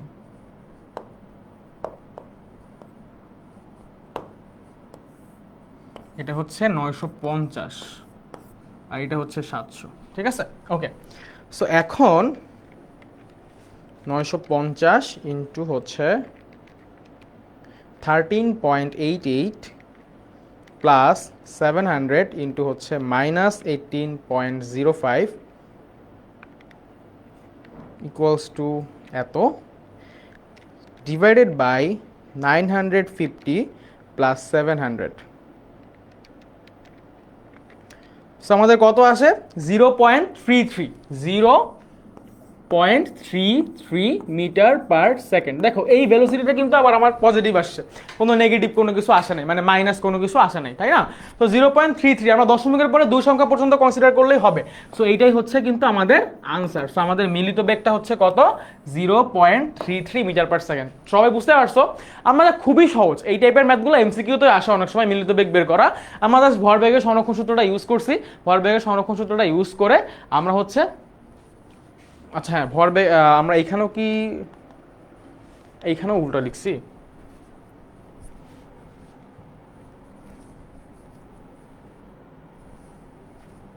এটা হচ্ছে 950 আর এটা হচ্ছে 700, ওকে। সো আমরা জাস্ট ভরবেগের সংরক্ষণ সূত্রটা ইউজ করছি, ইউজ করে আমরা হচ্ছে মিলিত বেগটা বের করে ফেলছি। আর সবকিছু আমাদের কাছে আসলে প্রশ্নই বলে দেওয়া আছে, এখানে জাস্ট একটা জিনিসই ধরতে পারা লাগবে, সেটা হচ্ছে আমাদের এই যে দুইটা বেগের মধ্যে একটাকে যদি আমি পজিটিভ ধরি তাহলে আর একটাকে হচ্ছে কি ধরতে হবে, নেগেটিভ ধরতে হবে। জুবাইর আহমেদ বলছে ভাই আনসার যদি মাইনাস আসে, মাইনাস আসলে কোনো অসুবিধা নাই, মাইনাস আসলে তাহলে তুমি বলতে পারবা, দেখো প্লাস আসলে আমরা বলতে পারবো যে এই দিকে যাচ্ছে, বস্তু দুটা মিলার পরে হচ্ছে এই দিকে যাচ্ছে। আর যদি মাইনাস আসতো তাহলে আমরা বলতাম যে বস্তু দুটা মিলার পরে এই দিকে যাচ্ছে, কারণ এই দিকটাকে তুমি হচ্ছে মাইনাস ধরছিলা আর এই দিকটাকে তুমি হচ্ছে প্লাস ধরছিলা। বুঝতে পারছো ভাইয়া? আনসার প্লাস বা মাইনাস আসার মতো, মানে আমার তো মাথা খারাপ হয়ে যাচ্ছে, একজন বলছে যে আমার তো মাথা খারাপ হয়ে যাচ্ছে। এই ম্যাথগুলো খুবই সহজ ভাইয়া, এগুলো একটু বোঝার চেষ্টা করো, তাহলে আর মাথা খারাপ হবে না, এগুলো খুবই সহজ আসলে। আচ্ছা আবার একটু বুঝাই, পুরো জিনিসটা একটু বোঝানোর চেষ্টা করি, তোমরা একটু ভালোভাবে ঠান্ডা মাথায়, একদম ঠান্ডা মাথায় মনোযোগ দাও, তাহলে বুঝতে পারবা, ঠিক আছে? একটু খেয়াল করো। তোমার কাছে যখন এরকম টাইপের ম্যাথ আসবে, তোমাকে দুইটা বস্তুর ভর বেগ এগুলো দেওয়া থাকবে, তোমাকে বলবে যে ভর বেগের মিলিত বেগ বের করো। কি বলবে? মিলিত বেগ বের করো। সেক্ষেত্রে তোমাকে দুইটা জিনিস দেখতে হবে। এক হচ্ছে যে বস্তু দুইটা কি একই দিকে যাচ্ছে কিনা, এটা হচ্ছে ফার্স্ট তোমার দেখা দায়িত্ব, যে বস্তু দুইটা একই দিকে যাচ্ছে কিনা। তখন দেখবা যে একই দিকে যাচ্ছে, তখন আর প্লাস মাইনাস এত কিছু নিয়ে চিন্তার কিছু নাই, জাস্ট ডিরেক্ট ফর্মুলা বসাবা, ডিরেক্ট আনসার চলে আসবে। কিন্তু যদি দেখো যে না, দুটা একই দিকে যাচ্ছে না, একটা এই দিক থেকে মানে বাম থেকে ডানে যাচ্ছে, একটা ডান থেকে বামে আসতেছে, সেক্ষেত্রে কিন্তু তোমাকে মাইনাস প্লাস নিয়ে কাজ করতে হবে। এখন কথা হচ্ছে কার আগে মাইনাস কার আগে প্লাস, এগুলো কিভাবে বুঝবো? ভরের কোনো চেঞ্জ হবে না, ভরের আগে পরে কোনো কিছু চেঞ্জ হবে না, বাট চেঞ্জ হবে হচ্ছে বেগের আগে। বেগের আগে একটাকে যদি পজিটিভ ধরে ফেলো, তাহলে আরেকটাকে কি ধরতে হবে? নেগেটিভ ধরতে হবে। বুঝতে পারছো? তো এই জন্য তোমার M1 যা আছে তাই থাকবে, M2 যা আছে তাই থাকবে, জাস্ট U1 আর U2 এর আগে পরে একটা প্লাস ধরলে একটা মাইনাস ধরতে হবে। কারণ এখানে হচ্ছে দুইটা বিপরীত দিকে যাচ্ছিল, ধরছি এইটা, এগুলো সবকিছু লিখছি। এরপর ভরবেগের সংরক্ষণশীলতা সূত্র অনুযায়ী M1 E1 plus M2 U2 equals to M1 V1 plus M2 V2। এখন শেষ বেগের জায়গায় দেখো V1 V2 দুইটাকে আমরা V ধরে নিছি। কেন V ধরে নিছি? কারণ আমাদেরকে প্রশ্নে বলে দিছিল যে সংঘর্ষের পরে বস্তুদ্বয় একই বেগে চলতে থাকে, তার মানে তাদের দুইজনের বেগই সেম হয়ে গেছে। সো এই জন্য দুইজনের বেগই হচ্ছে আমরা কি ধরে নিছি? V ধরে নিছি। বুঝতে পারছো? ওকে, তারপরে আমরা জাস্ট ফর্মুলাটা ইউজ করছি, ফর্মুলাটা ইউজ করে মিলিত বেগটা বের করে ফেলছি, শেষ। এবার আসো আমাদের যে ঘ নাম্বারের প্রশ্নটা, সেটাতে বলা হয়েছে যে উদ্দীপকের ক্ষেত্রে ভরবেগ এবং গতিশক্তি কোনটা সংরক্ষিত হবে। সো এই যে উদ্দীপকটা ছিল, এখানে যে সংঘর্ষটা হয়েছে, সংঘর্ষের পরে ভরবেগ এবং গতিশক্তি কোনটা সংরক্ষিত হবে। অবশ্যই স্লাইড দিয়ে দিব, অ্যানোটেটেড স্লাইডটা আমি ক্লাসের শেষে দিয়ে দিব ভাইয়া। আচ্ছা, তো চলো এইটা আমরা একটু দেখি। সো প্রথম বস্তুর ক্ষেত্রে এবং দ্বিতীয় বস্তুর ক্ষেত্রে, দুইটা বস্তুর ক্ষেত্রে আমরা হচ্ছে ভরবেগটাও দেখব এবং হচ্ছে গতিশক্তিটাও বের করে দেখব যে আসলে কোনটা কোনটা সংরক্ষণশীল থাকে। এবং ওর উপরে ভিত্তি করে দেখো, এই প্রশ্নটা কিন্তু এইভাবে না বলে এইভাবে বলতে পারতো যে যে সংঘর্ষটা হয়েছে, এই সংঘর্ষটি কি স্থিতিস্থাপক কিনা ব্যাখ্যা করো। সংঘর্ষটি কি স্থিতিস্থাপক কিনা ব্যাখ্যা করো। ঠিক আছে? সো ভাইয়া পুরা সবাই শোনো, এই টাইপের একটা প্রশ্ন টেস্ট পরীক্ষাতে কোনো না কোনো স্কুলে আসবে আসবে আসবে আসবে আসবেই। এই টাইপের একটা প্রশ্ন কোনো না কোনো স্কুলে টেস্ট পরীক্ষাতে, যারা এখন ক্লাসটা করতেছো, কোনো না কোনো একটা স্কুলে টেস্ট পরীক্ষাতে এরকম একটা প্রশ্ন পাবাই পাবা। ঠিক আছে? যে তোমাকে এরকম ভাবে জিজ্ঞেস করবে যে এইদার কোনটা সংরক্ষিত হবে, এইটা জিজ্ঞেস করতে পারে, অথবা জিজ্ঞেস করবে যে সংঘর্ষটা কি স্থিতিস্থাপক কিনা, এটা ব্যাখ্যা করতে বলবে। আচ্ছা, তো কিভাবে ব্যাখ্যা করব? আমরা ফার্স্টে হচ্ছে সংঘর্ষের আগে দুইটা বস্তুর ভরবেগ বের করব, সংঘর্ষের আগে। সো আমরা গ নাম্বার হতে তো মোটামুটি সবকিছু পাইয়ে গেছি, এখন জাস্ট হচ্ছে বসাবো, করে ফেলবো। তো সংঘর্ষের আগে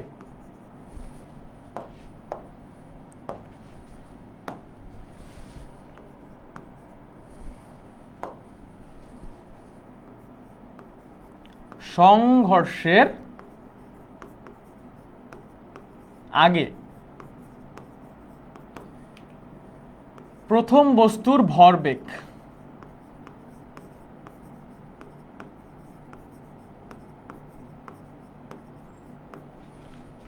M1 U1 equals to M1 হচ্ছে আমাদের ছিল কত? 900, তাই না?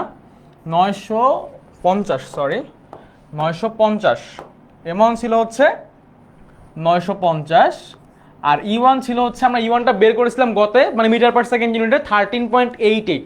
সো 13.88, এটা করলে কত আসে?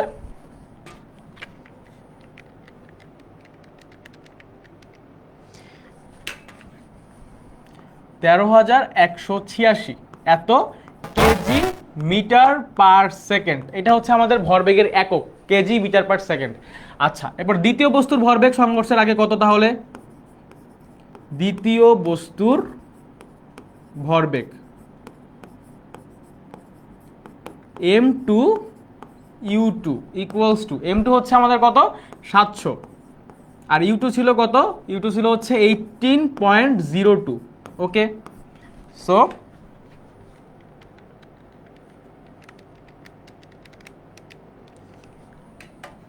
One two 614 kg metre per second.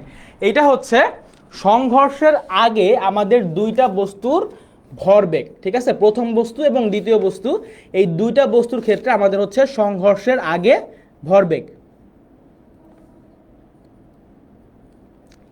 এখন কথা হচ্ছে যে আমরা যখন ম্যাথ করব তখন আমরা কি এইভাবে করে করব?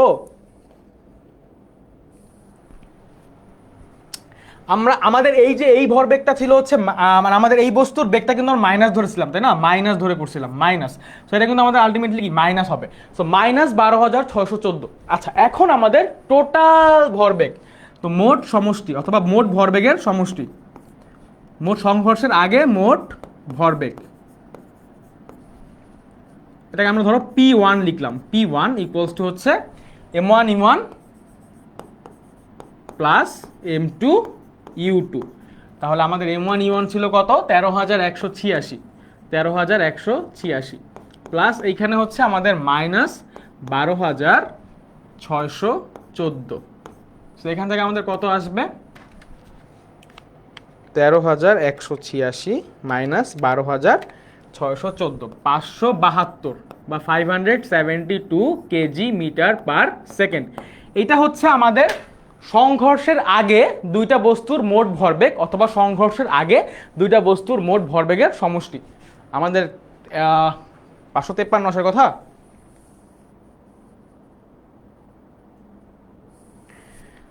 আমি 18.02 ধরে করতেছি আর হচ্ছে 13.88 ধরে করতেছি, ঠিক আছে?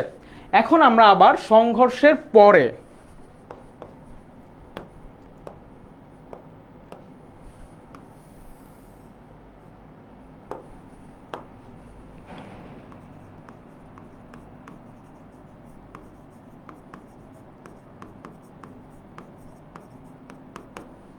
মোট ভরবেগ আমরা এটা একবারে করে ফেলতে পারবো, কারণ এখন হচ্ছে আমরা দুইটা বস্তুর ক্ষেত্রে বেগ জানি যে সেম। সো মোট ভরবেগ P2 ইকুয়ালস হচ্ছে M1 প্লাস M2 ইন্টু হচ্ছে আমাদের V।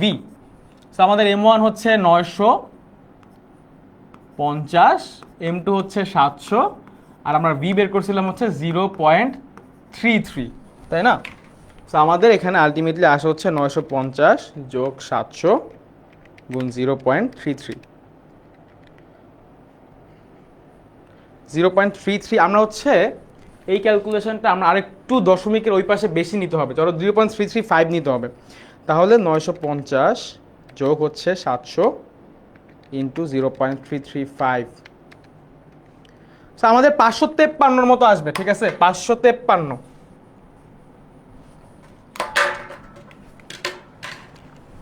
এখানে আসবে হচ্ছে 553 কেজি মিটার পার সেকেন্ড, মানে 552 দশমিক সামথিং আসে, ওটাকে আমরা 553 লিখতে পারবো। আচ্ছা, এখন কথা হইলো যে এইখানে আমাদের তাহলে 572 কেন আসছে?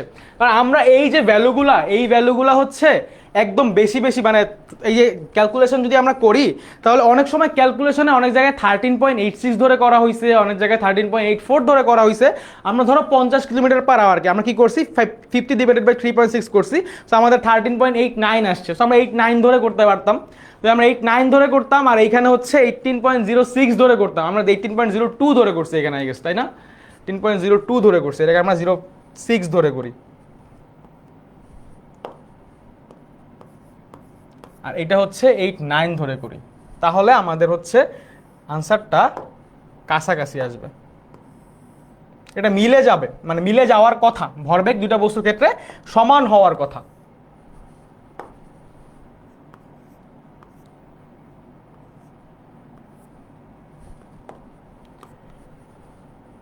সো এইখানে 950 ইন্টু 13.89, ঠিক আছে? 950 ইন্টু হচ্ছে 13.89 ইকুয়ালস টু হচ্ছে 13195.5 কেজি মিটার পার সেকেন্ড, এবং এইখানে হচ্ছে 700 ইন্টু 18.06, যেটা করলে minus 12,642 kg metre per second. এখন যদি এই দুটাকে ক্যালকুলেশন করি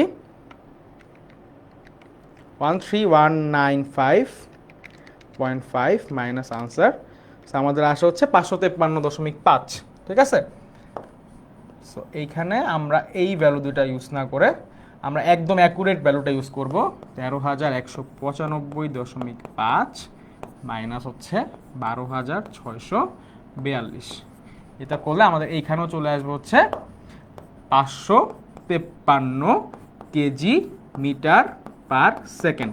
সো আমাদের সংঘর্ষের আগে ভরবেগ, মোট ভরবেগ 553 কেজি মিটার পার সেকেন্ড, আবার সংঘর্ষের পরে মোট ভরবেগ 553 কেজি মিটার পার সেকেন্ড। এখন শোনো, কাহিনী হচ্ছে এই টাইপের ম্যাথগুলাতে ভ্যালুর দিকে খেয়াল রাখবা,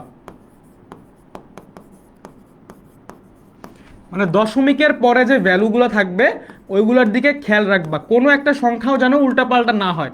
মানে ক্যালকুলেটর তোমাকে যে ভ্যালুটা দিবে ওই ভ্যালুটা এক্স্যাক্ট বসাইতে পারলে খুবই বেটার। ওই ভ্যালুটা যদি তুমি এক্স্যাক্ট বসাই ফেলতে পারো তাহলে একদম এক্স্যাক্ট আনসারটা পাবা। ঠিক আছে, সো এই টাইপের ম্যাথগুলোতে ভ্যালুগুলা যাতে একদম ভুল না হয়, বুঝছো, এই ভ্যালুগুলো যাতে ভুল না হয়। হ্যাঁ, ওই যে ক্যালকুলেশনে যে ভ্যালুটা আসছে ওটা ডিরেক্ট বসাই দিছো, তাই জন্য হচ্ছে 560.5 দুটাই আসবে, দুটাতে সেমই আসবে, কারণ এটা এরকমই হবে। ঠিক আছে, হরিণ বাঘ হরিণের পিছনে দৌড়ায় কেন? বাঘ হরিণের মাংস খাওয়ার জন্য দৌড়ায়। এটা হচ্ছে, তোমরা বায়োলজি পড়ছো না? বায়োলজিতে কি বলা জানো এটাকে? খাদ্য শৃঙ্খল বলে একটা জিনিস আছে, যেখানে যে যাকে মানে হচ্ছে যে একজন আরেকজনকে খেয়ে জীবন ধারণ করে, তো ওরকম হচ্ছে হরিণের খাদ্য হচ্ছে বাঘ আর কি। ঠিক আছে, আচ্ছা, ঘর্ষণ বল পড়ান, অবশ্যই ঘর্ষণ বল পড়াবো আমরা। হচ্ছে এখন এই গতিশক্তির যে পার্টটা আছে এটা একটু করে তারপরে আমরা হচ্ছে ঘর্ষণ বলটা পড়াবো ভাইয়া। আচ্ছা, সো এখন ভরবেগ সংরক্ষিত হয়ে গেছে, এখন গতিশক্তি সংরক্ষিত হবে কিনা এটাও বের করতে হবে, তাই না? তো গতিশক্তি সংরক্ষিত হবে কিনা এটা আমি পুরাটা করে দিচ্ছি না, এটা তোমরা, আমি জাস্ট বলে দিচ্ছি কিভাবে করবা, তোমরা বাসায় একটু ট্রাই করে নিবা। ঠিক আছে, সো গতিশক্তির ক্ষেত্রে, হ্যাঁ, গতিশক্তির ক্ষেত্রে সংঘর্ষের আগে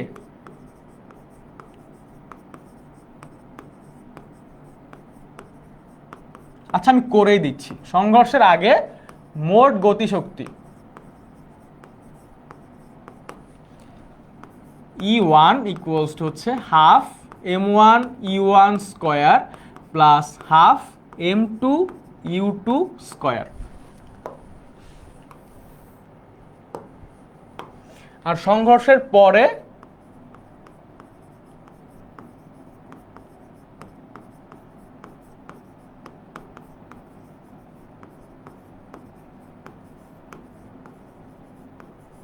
মোট গতিশক্তি E2 ইকুয়ালস হচ্ছে half m1 v square plus হচ্ছে half m2 v square. So এখান থেকে যদি v স্কয়ারটা কমন নিয়ে ফেলো তাহলে থাকবে হচ্ছে হাফ m1, আচ্ছা v স্কয়ার না, হাফও কমন নেওয়া যায়, হাফ v স্কয়ার কমন নেওয়া যায়।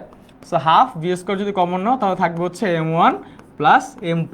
এখন হচ্ছে পুরো জিনিসটার জাস্ট ভ্যালুগুলো বসাই দিবা। সো ভ্যালুগুলো বসাও, এখানে E1 এর ভ্যালু আসবে হচ্ছে E1 equals to half M1 কত ছিল 950, E1 ছিল হচ্ছে 13.89 এইটার স্কয়ার প্লাস হাফ M2 কত ছিল 700, U2 কত ছিল, U2 ছিল হচ্ছে মাইনাস 18.06 এইটার স্কয়ার।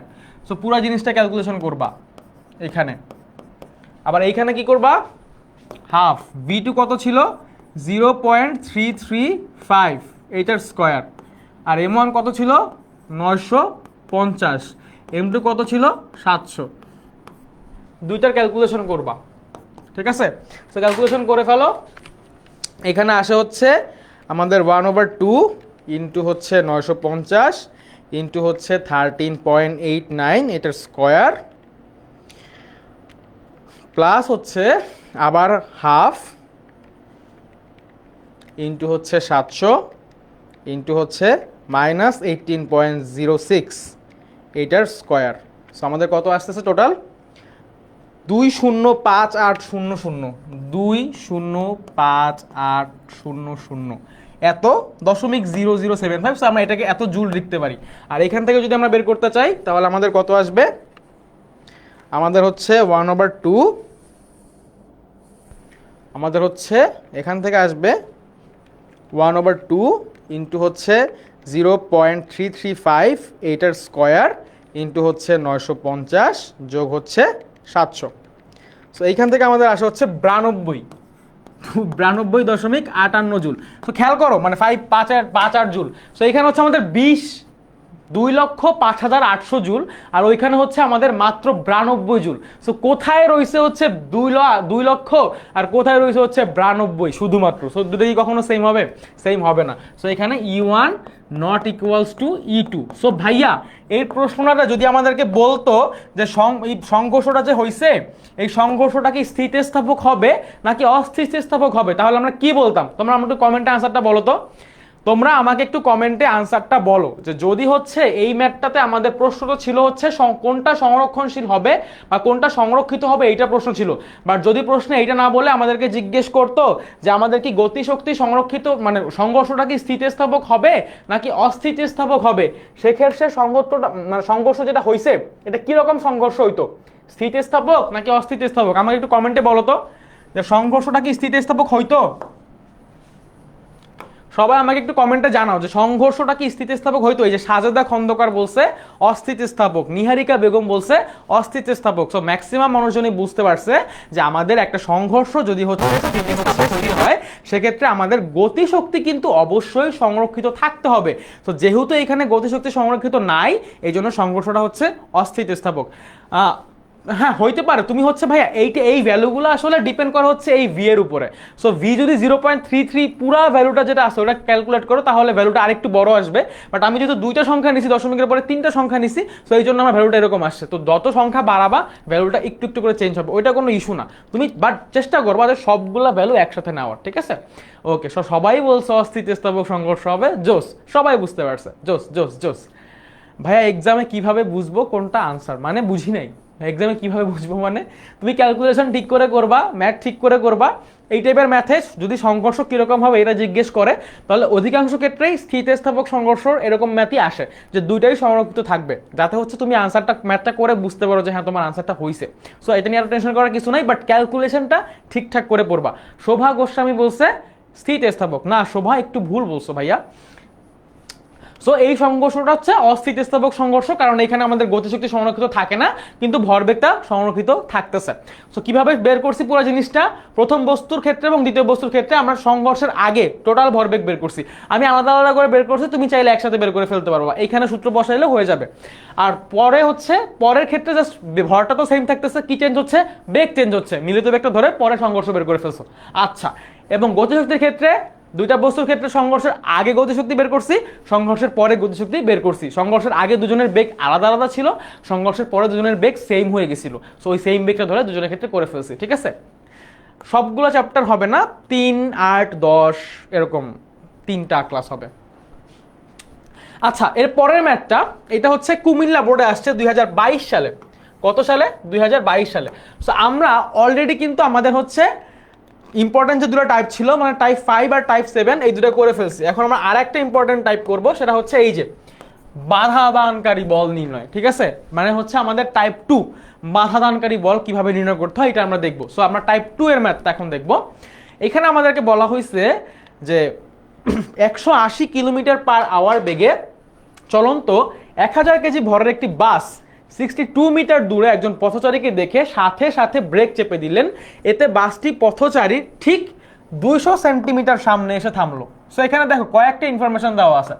ফার্স্ট অফ অল হচ্ছে বাসের বেগটা দেওয়া আছে, 180 কিলোমিটার পার আওয়ার বেগে বাসটা চলতেছিল। আচ্ছা, তারপরে বলা হয়েছে যে বাসের ভর 1000 কেজি।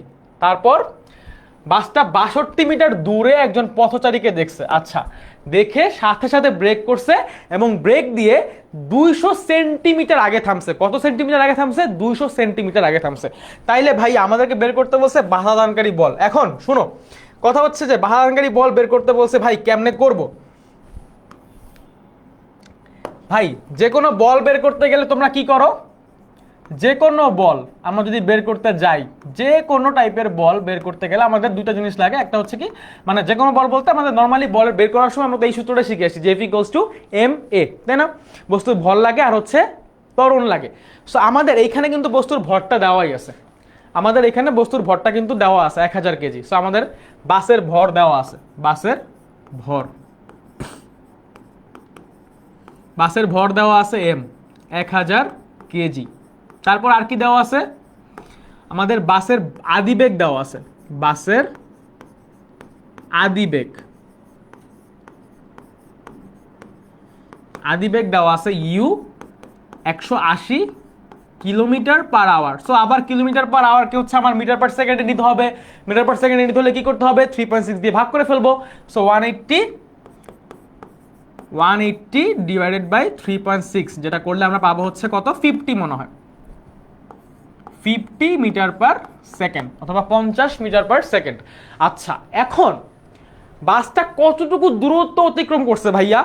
বাসটা হচ্ছে 62 মিটার দূরে একজন মানুষকে দেখছিল, ঠিক আছে? একটা বাস চলতেছে, ধরো একটা বাস, এটা হচ্ছে চলতেছে, ওর থেকে 62 মিটার দূরে একটা মানুষ দাঁড়ায় আছে। সো এই মানুষটার থেকে বাসের দূরত্ব, এই টোটাল দূরত্ব হচ্ছে 62 মিটার। কত মিটার? 62 মিটার। সো বাসটা যখন ব্রেক করছে, এই বাসটা যখন ব্রেক করছে, ব্রেক করে এই 2 মিটার, লোকটা থেকে 2 মিটার আগে এসে থেমে গেছে। 2 মিটার আগে এসে ধরো এইখানে এসে বাসটা হচ্ছে থামছে। তো যখন এইখানে এসে বাসটা থামছে, তাহলে বাসটা টোটাল কতটুকু দূরত্ব অতিক্রম করলো? 2 মিটার কেন বলতেছি, কারণ এই যে 200 সেন্টিমিটার বলছিল না, সো 200 সেন্টিমিটার মানে তো 2 মিটার। আমরা জানি যে 100 সেন্টিমিটারে 1 মিটার, তাহলে 200 সেন্টিমিটারে তো 2 মিটার, তাই না? এটা তো ক্লাস 6 এর বাচ্চা পারবে। তো কাহিনী হচ্ছে যে একটা বাস চলতেছিল এত মিটার, 180 কিলোমিটার পার আওয়ার বেগে, বাসটার ভর হচ্ছে 1000 কেজি। বাসটা 62 মিটার দূরে একজন পথচারীকে দেখছে, দেখার পরে সে হচ্ছে ব্রেক করছে, ব্রেক করে পথচারীর আগে অথবা 200 সেন্টিমিটার আগে থেমে গেছে। তাহলে বাসের অতিক্রান্ত দূরত্ব কত হবে? বাসের অতিক্রান্ত দূরত্ব কত হবে? বাসের অতিক্রান্ত দূরত্ব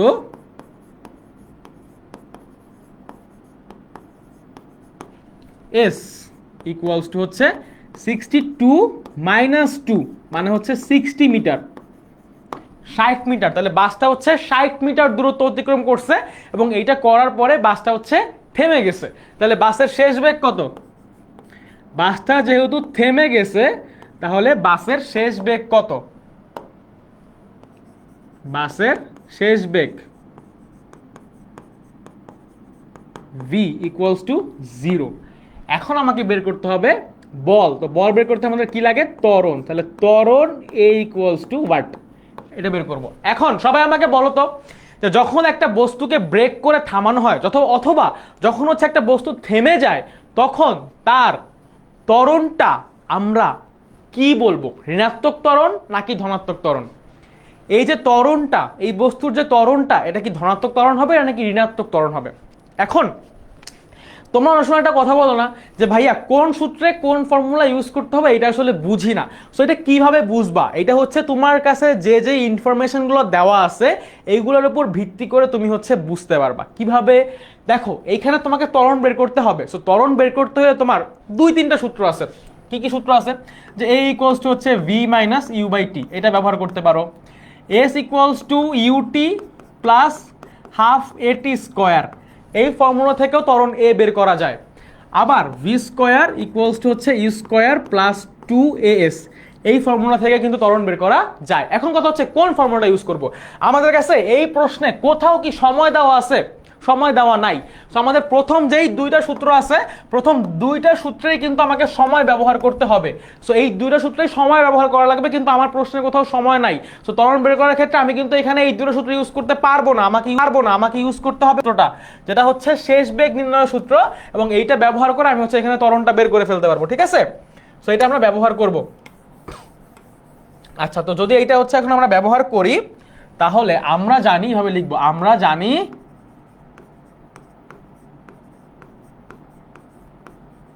যেহেতু এখানে ভরবেগ যেহেতু হচ্ছে বেগ কমে গেছে বা বস্তুটা থেমে গেছে, তার মানে মন্দন হয়েছে।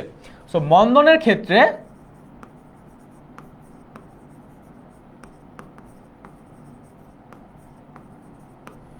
V square equals two square plus না হয় কি হয়, মাইনাস হয়, you square minus 2s। So এখান থেকে আমরা এটা বের করব, তাই না? তো এখন আমি ভ্যালুগুলো যদি বসাই, আমাদের ভি এর ভ্যালু হচ্ছে 0। So 0 square equals to u এর ভ্যালু হচ্ছে 50 square minus 2 into a into s হচ্ছে আবার 60। সো এখান থেকে আমাদের আসে হচ্ছে 0 ইকুয়ালস টু হচ্ছে এত মাইনাস 120a অথবা 120a ইকুয়ালস টু হচ্ছে 2500 অথবা a ইকুয়ালস টু হচ্ছে 2500 ডিভাইডেড বাই 120। সো এটা করলে আমরা কত পাবো? এটা করলে আমরা কত পাবো? পাবো হচ্ছে 20.83 মিটার পার সেকেন্ড। এখন খেয়াল করো, তোমরা যদি এই ফর্মুলাটা প্লাস ইউজ করতা তাহলে কিন্তু আমার এর ভ্যালুটা ঋণাত্মক আসতো, তাহলে আমার বলটাও ঋণাত্মক আসতো। তো এটা যদি ঋণাত্মক আসে সেটাও কোনো সমস্যা না, কারণ হচ্ছে আমাদের বাধা দানকারী বল, এই বাধা দানকারী এই শব্দটাই হচ্ছে একটা ঋণাত্মক শব্দ, ঠিক আছে? সো বাধা দানকারী বল আলটিমেটলি কিন্তু আসলে নেগেটিভই হবে। কি হবে? নেগেটিভ হবে, কারণ বাধা দানকারী বল সংগঠিত হয় কিসের কারণে? মন্দনের কারণে অথবা একটা বস্তুর বেগ কমে যাওয়ার কারণে। সো বাধাদানকারী বল অবশ্যই ঋণাত্মক হইলে আনসার ভুল না, তোমার আনসার ভুল হবে না। তুমি যদি হচ্ছে এখানে মাইনাস না ধরে প্লাস ধরে করো তাহলে তোমার আনসারটা নেগেটিভ আসবে, বাট ওটা কোনো অসুবিধা হবে না, ঠিক আছে? সো এইটা হচ্ছে ত্বরণ, so metre per second square. আচ্ছা, এখন আমরা কি বের করতে চাচ্ছিলাম? আমরা বের করতে চাচ্ছিলাম বল। সো বাধাদানকারী বল যদি এখন বের করতে চাই, অতএব বাধাদানকারী বল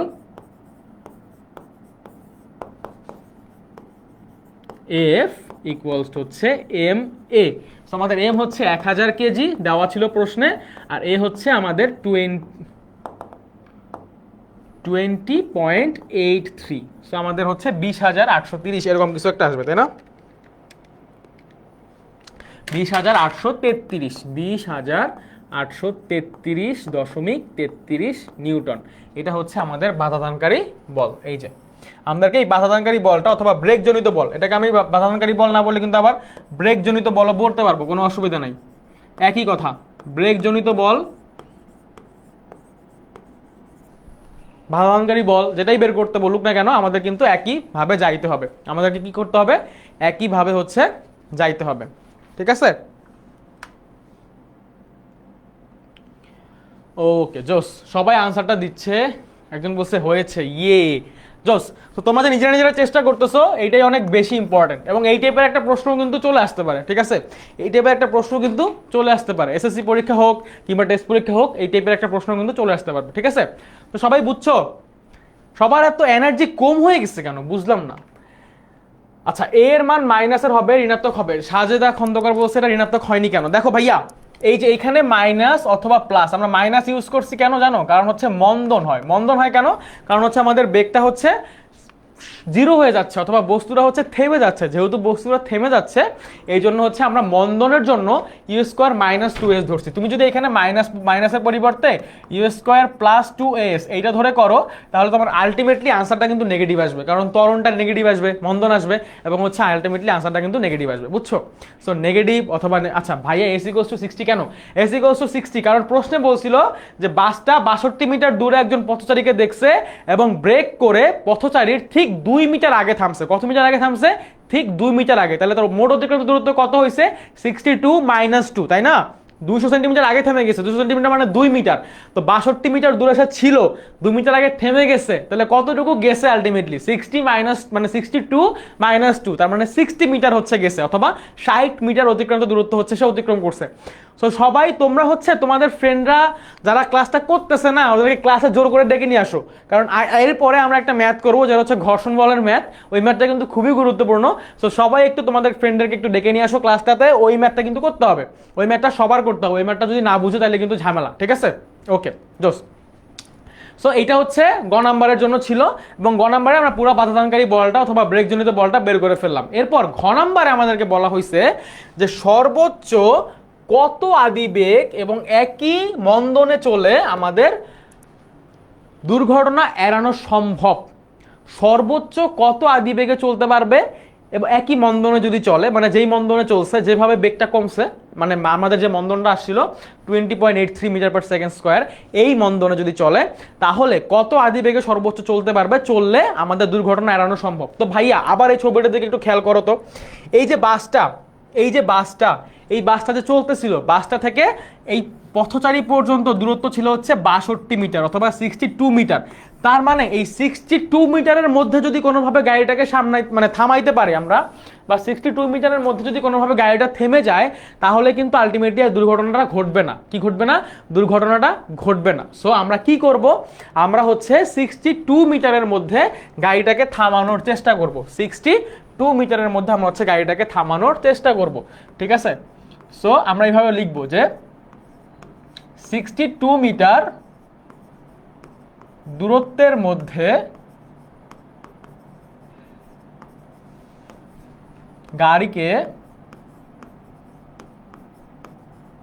থামানো গেলে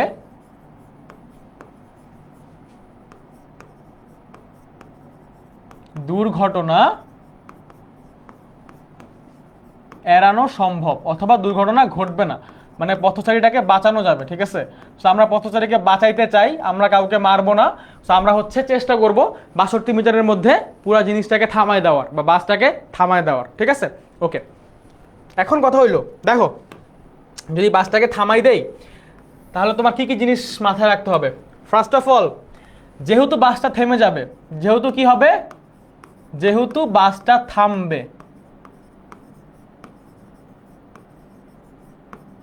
তার মানে আমাদের বেগ, শেষ বেগ v ইকুয়ালস টু হচ্ছে 0। ঠিক আছে? যেহেতু বাসটা থেমে যাবে, আমাদেরকে বলছে না থামাইতে হবে, মানে দুর্ঘটনা এড়াইতে হলে কি করতে হবে? থামাইতে হবে। তো থামাইতে হলে আমাদের শেষ বেগ কি হবে? 0 হবে। আর আমাদের হচ্ছে অতিক্রান্ত দূরত্ব, বা দূরত্ব সর্বোচ্চ কতটুকু অতিক্রম করতে পারবো, বা কতটুকু দূরত্বের মধ্যে থামাইতে হবে? 62 মিটারের মধ্যে হচ্ছে আমাদেরকে থামাইতে হবে। 62 মিটারের মধ্যে আমাদেরকে থামাইতে হবে, এবং গাড়ির শেষ বেগ 0 হয়ে যাবে, কারণ গাড়িটা থেমে যাবে। আর আমাদের মন্দন এ, এটা আমরা গ নাম্বারে পাইছি হচ্ছে 20.83। দেখো আমি কিন্তু মাইনাস দিচ্ছি না। আমি কি মাইনাস দিচ্ছি এখানে? আমি কিন্তু মাইনাস দেই নাই। কেন দেই নাই এটা দেখতে পারবো একটু পরে। যেহেতু আমরা মন্দন বলতেছি, সো আমাদের মাইনাস দিতে হবে না। আমরা সূত্র জাস্ট মাইনাসটা বসাই দিব, মাইনাসের সূত্রটা ইউজ করব। ঠিক আছে? সো আমাদেরকে বের করতে বলছিল কি? আদি বেগ। আমাদেরকে বের করতে বলছিল হচ্ছে আদি বেগ ইউ কত হবে, এটা হচ্ছে আমাদেরকে বের করতে বলছে। আচ্ছা, বের করতে বলছে, বের করে ফেলবো, কোনো অসুবিধা নাই। যা বের করতে বলবে ওইটাই বের করে ফেলবো। সো এইখানেও কিন্তু আমাদের ভি দেওয়া আছে, ইউ দেওয়া আছে, এস দেওয়া আছে। তাহলে আমরা কোন ফর্মুলা দিয়ে করব? আমরা হচ্ছে শেষ বেগ নির্ণয়ের যে ফর্মুলা, আমরা জানি শেষ বেগ ভি স্কোয়ার ইকুয়ালস টু হচ্ছে ইউ স্কোয়ার মাইনাস 2s। কেন মাইনাস দিচ্ছি? কারণ আমাদের এখানে মন্দন হইতেছে জন্য। কি হচ্ছে? মন্দন হচ্ছে জন্য আমরা ভি স্কোয়ার ইকুয়ালস হচ্ছে ইউ স্কোয়ার মাইনাস 2s এই ফর্মুলাটা ইউজ করছি, প্লাস না করে মাইনাস ইউজ করছি। কারণ আমাদের মন্দন হইছে, গাড়িটা থামতেছে, গাড়িটা একটা বেগে চলতে আমরা হচ্ছে থামাই গেছি। তোমাদের ফয়সাল ভাই বলছে বাস থামাবো কেন? বাস তো চালাতেই পারি না। আমিও পারি না ভাই। সো কাহিনী হইলো, কিন্তু ম্যাথের স্বার্থে, ফিজিক্সের স্বার্থে এগুলো একটু করতে হয় মাঝে মাঝে। সো আমাদের গাড়িটা যেহেতু থেমে গেছে, আমাদের যেহেতু মন্দন হচ্ছে, এই জন্য আমরা হচ্ছে +2as ইউজ না করে আমরা কি ইউজ করছি? -2as ইউজ করছি। ওকে, সো -2as যে ইউজ করলাম, আমাদেরকে বের করতে বলছে কি? আমাদেরকে বের করতে হবে হচ্ছে ইউ। আমাদেরকে বের করতে হবে কি? ইউ বের করতে হবে। সো ইউ যদি বের করতে হয়, আমরা এখন ভ্যালুগুলো বসাই। আমাদের ভি এর ভ্যালু কত বলছি? 0। সো 0 স্কোয়ার করলে 0ই থাকবে, ইকুয়ালস হচ্ছে ইউ স্কোয়ার -2। এ কত? এ হচ্ছে যে আমাদের 20.83। সো লেখো 20.83। আর আমাদের এস হচ্ছে কত? 62। আমাদেরকে 62 মিটারের মধ্যে গাড়িটা থামাইতে হবে। সো 62 মিটারের মধ্যে গাড়িটা থামাই দিব। সো এখন আমরা যদি ইউ স্কোয়ার মানে ইউ বের করবো, সো আমরা ইউ স্কোয়ারকে এই সাইডে রাখে দিই। এই সাইডে যদি নিয়ে আসি তাহলে কি মাইনাস হয়ে যায় না? মাইনাস ইউ স্কোয়ার ইকুয়ালস হচ্ছে মাইনাস এই পুরো জিনিসটা। তো পুরো জিনিসটাকে যদি ক্যালকুলেট করি, 2 × 20.83 ইন্টু হচ্ছে 62 করলে আসবে হচ্ছে কত? 2582.92। সো দুই সাইডেই মাইনাস আছে, সো এই মাইনাস বাদ দিলে আমাদের ইউ ইকুয়ালস টু হচ্ছে √2582.92। এটা করলে কত আসবে? √ এইটা যদি করি তাহলে আমাদের আনসার আসে হচ্ছে 50.82 মিটার পার সেকেন্ড। আমরা যদি আমাদের গাড়িটাকে সর্বোচ্চ 50.82 অথবা 50.82 মিটার পার সেকেন্ড বেগে চালাই, তাহলে কিন্তু আমরা গাড়িটাকে থামাইতে পারবো। কি করতে পারবো? গাড়িটাকে থামাইতে পারবো। কখন? দুর্ঘটনা ঘটার আগেই আমরা হচ্ছে গাড়িটাকে থামাই ফেলতে পারবো। এখন যদি হচ্ছে আবার এটাকে আমাদের কিলোমিটার পার আওয়ারে নিতে হয়, সেক্ষেত্রে কি করবো? ইউ ইকুয়ালস টু 50.82 এইটার সাথে 3.6 গুণ করে দিব। 3.6 দিয়ে যদি এটাকে গুণ করে দেই, এটাকে গুণ করে দিলে আমাদের আনসার আসবে হচ্ছে 182.96 কিলোমিটার পার আওয়ার। সো গাড়িটা চলতেছিল হচ্ছে 180 কিলোমিটার পার আওয়ার ভেলোসিটিতে অথবা 180 কিলোমিটার পার আওয়ার বেগে। সো 180 কিলোমিটার পার আওয়ার বেগের জায়গায় যদি গাড়িটা 182 মানে 182.96 কিলোমিটার পার আওয়ার বেগেও চলে বা সর্বোচ্চ এই বেগে চলে, ততক্ষণ পর্যন্ত গাড়িটা থামানো সম্ভব বা বাসটা থামানো সম্ভব, দুর্ঘটনা এড়ায় অথবা দুর্ঘটনা না ঘটে। তো সর্বোচ্চ এই বেগে যদি চলে তাইলে হচ্ছে আমি গাড়িটা থামাইতে পারবো। এর চেয়ে যদি বেশি বেগে চলে তাহলে আর লোকটাকে বাঁচানো যাবে না। ঠিক আছে, ইনিল্লাহি ওয়ানিল্লাহি রাজিউন হয়ে যাবে। যদি হচ্ছে আমরা ওই গাড়িটা এর চেয়ে বেশি বেগে চালাই তাহলে বাসটা আসলে লোকটাকে চাপা দিয়ে চলে যাবে। সো এই জিনিসগুলো একটু মাথায় রাখতে হবে। আমরা কিভাবে করব? আমরা হচ্ছে যেহেতু গাড়িটাকে থামাইতে হবে, তো আমরা শেষ বেগকে অবশ্যই 0 ধরে নিব। যেহেতু গাড়িটা মন্দনে চলতেছে, কারণ শেষ বেগ যেহেতু কমে যাচ্ছে বা গাড়িটা থামতেছে, তার মানে অবশ্যই মন্দন হচ্ছে। এই জন্য আমরা সূত্রটা v square equals to plus u square plus 2as use না করে আমরা ইউজ করছি হচ্ছে -2as। আর তুমি যদি এখানে মাইনাস ধরতা তখন কিন্তু প্লাস ইউজ করে করতে পারতো, কোনো অসুবিধা হইতো না, আলটিমেটলি আনসারটা মাইনাস চলে আসতো। সো আমরা যখন এই টাইপের ম্যাথগুলো করব তখন হচ্ছে আমরা একটু খেয়াল রাখবো এই জিনিসগুলো। ঠিক আছে, যে ত্বরণ হচ্ছে নাকি মন্দন হচ্ছে, কি হচ্ছে। সো আর একটা জিনিস মনে রাখবা যে ব্রেক জনিত বল যখনই প্রশ্নে বলা থাকবে, ব্রেক জনিত বল মানেই হচ্ছে কিন্তু মন্দন। ব্রেক জনিত অথবা বাধাদানকারী বল এইটা মানেই কিন্তু মন্দন। এইটা বলা থাকলে কখনোই হচ্ছে আমাদের ত্বরণ হবে না বা ত্বরণ দিয়ে করতে পারবো না। তো সবসময় হচ্ছে কি হবে?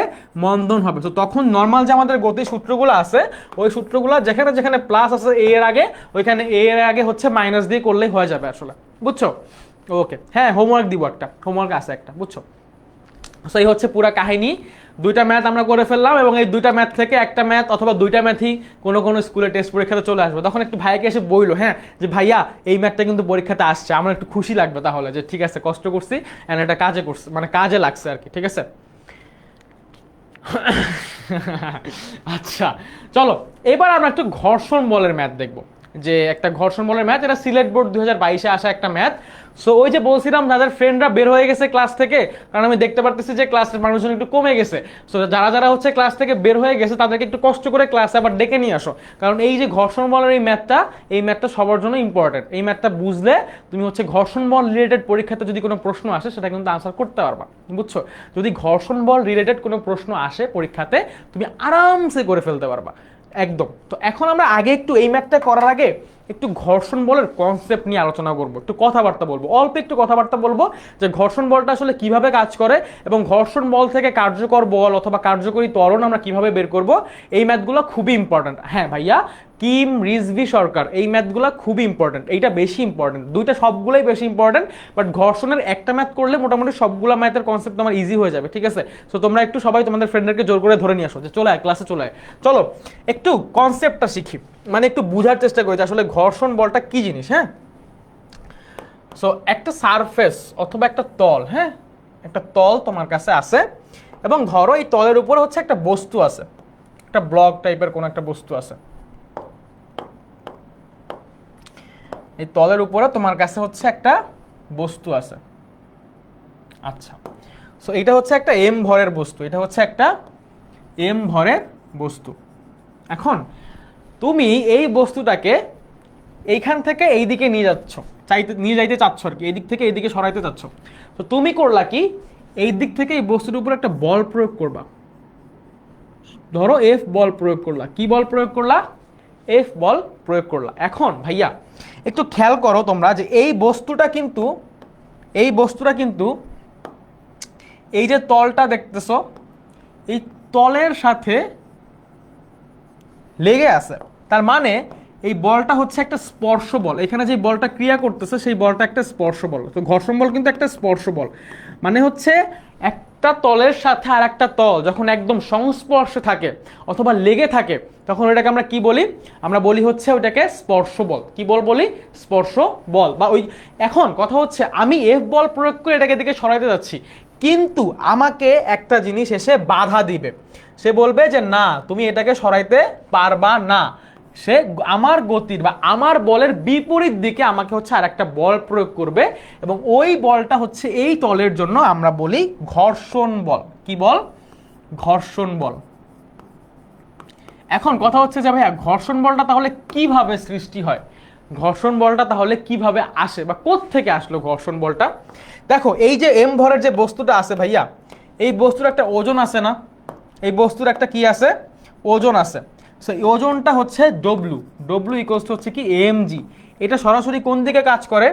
এই ওজনটা সরাসরি কাজ করতেছে হচ্ছে নিচের দিকে, এই ওজনটা সরাসরি কাজ করতেছে কোন দিকে? নিচের দিকে। সো ওজন যখন নিচের দিকে কাজ করে, এই বস্তুর ঠিক ওজনের বিপরীত দিকে আরেকটা বল কাজ করে, যেটা হচ্ছে আমাদের প্রতিক্রিয়া বল বা আর, যেটাকে আমরা বলি হচ্ছে প্রতিক্রিয়া বল। কি বল বলি? প্রতিক্রিয়া বল অথবা রিয়াকশন ফোর্স আর। এটা হচ্ছে ওজনের বিপরীত দিকে ক্রিয়া করে। সো এই ওজনের বিপরীত দিকে যে প্রতিক্রিয়া বলটা ক্রিয়া করে এর সাথে ঘর্ষণ বলের একটা সম্পর্ক আছে, এবং ঘর্ষণ বল মূলত হচ্ছে এই প্রতিক্রিয়া বলের কারণে সৃষ্টি হয়। কিভাবে? এই ঘর্ষণ বল এফ প্রপোর্শনাল হচ্ছে প্রতিক্রিয়া বল আর, ঘর্ষণ বল এফ সমানুপাতিক প্রতিক্রিয়া বল আর। তার মানে প্রতিক্রিয়া বল যত বেশি হবে একটা বস্তুর ঘর্ষণ বল কিন্তু তত বেশি হবে। তার মানে ঘর্ষণ বলটা হচ্ছে প্রতিক্রিয়া বলের সমানুপাতিক। সো এখন যে কোনো সমানুপাতিক ফর্মুলা থেকে আমি যদি সমানুপাতিক চিহ্নটা উঠাই দেই তাহলে আমার একটা ধ্রুবক চলে আসে। সো এইখানে একটা ধ্রুবক আসে হচ্ছে মিউ। এই মিউটাকে আমরা বলি হচ্ছে ঘর্ষণ গুণাঙ্ক। কি বলি? ঘর্ষণ গুণাঙ্ক। তাইলে ভাইয়া আমাদের এখানে ছোট হাতের এফ যেটা, এটা হচ্ছে কি? ঘর্ষণ বল। এই মিউটা হচ্ছে ঘর্ষণ গুণাঙ্ক, আর আরটা হচ্ছে প্রতিক্রিয়া বল। কি বল? তো প্রতিক্রিয়া বল তোমাদের কিন্তু প্রশ্নে ওরকম বলে দিবে না, তোমাদেরকে ওজন আর প্রতিক্রিয়া বল সমান ধরে করতে হবে। একটা বস্তুর ভর দেওয়া থাকবে, ভর দেওয়া থাকলে তুমি ওজন বের করে ফেলতে পারবা, ওজন আর প্রতিক্রিয়া বল কিন্তু সেম জিনিস, বুঝছো?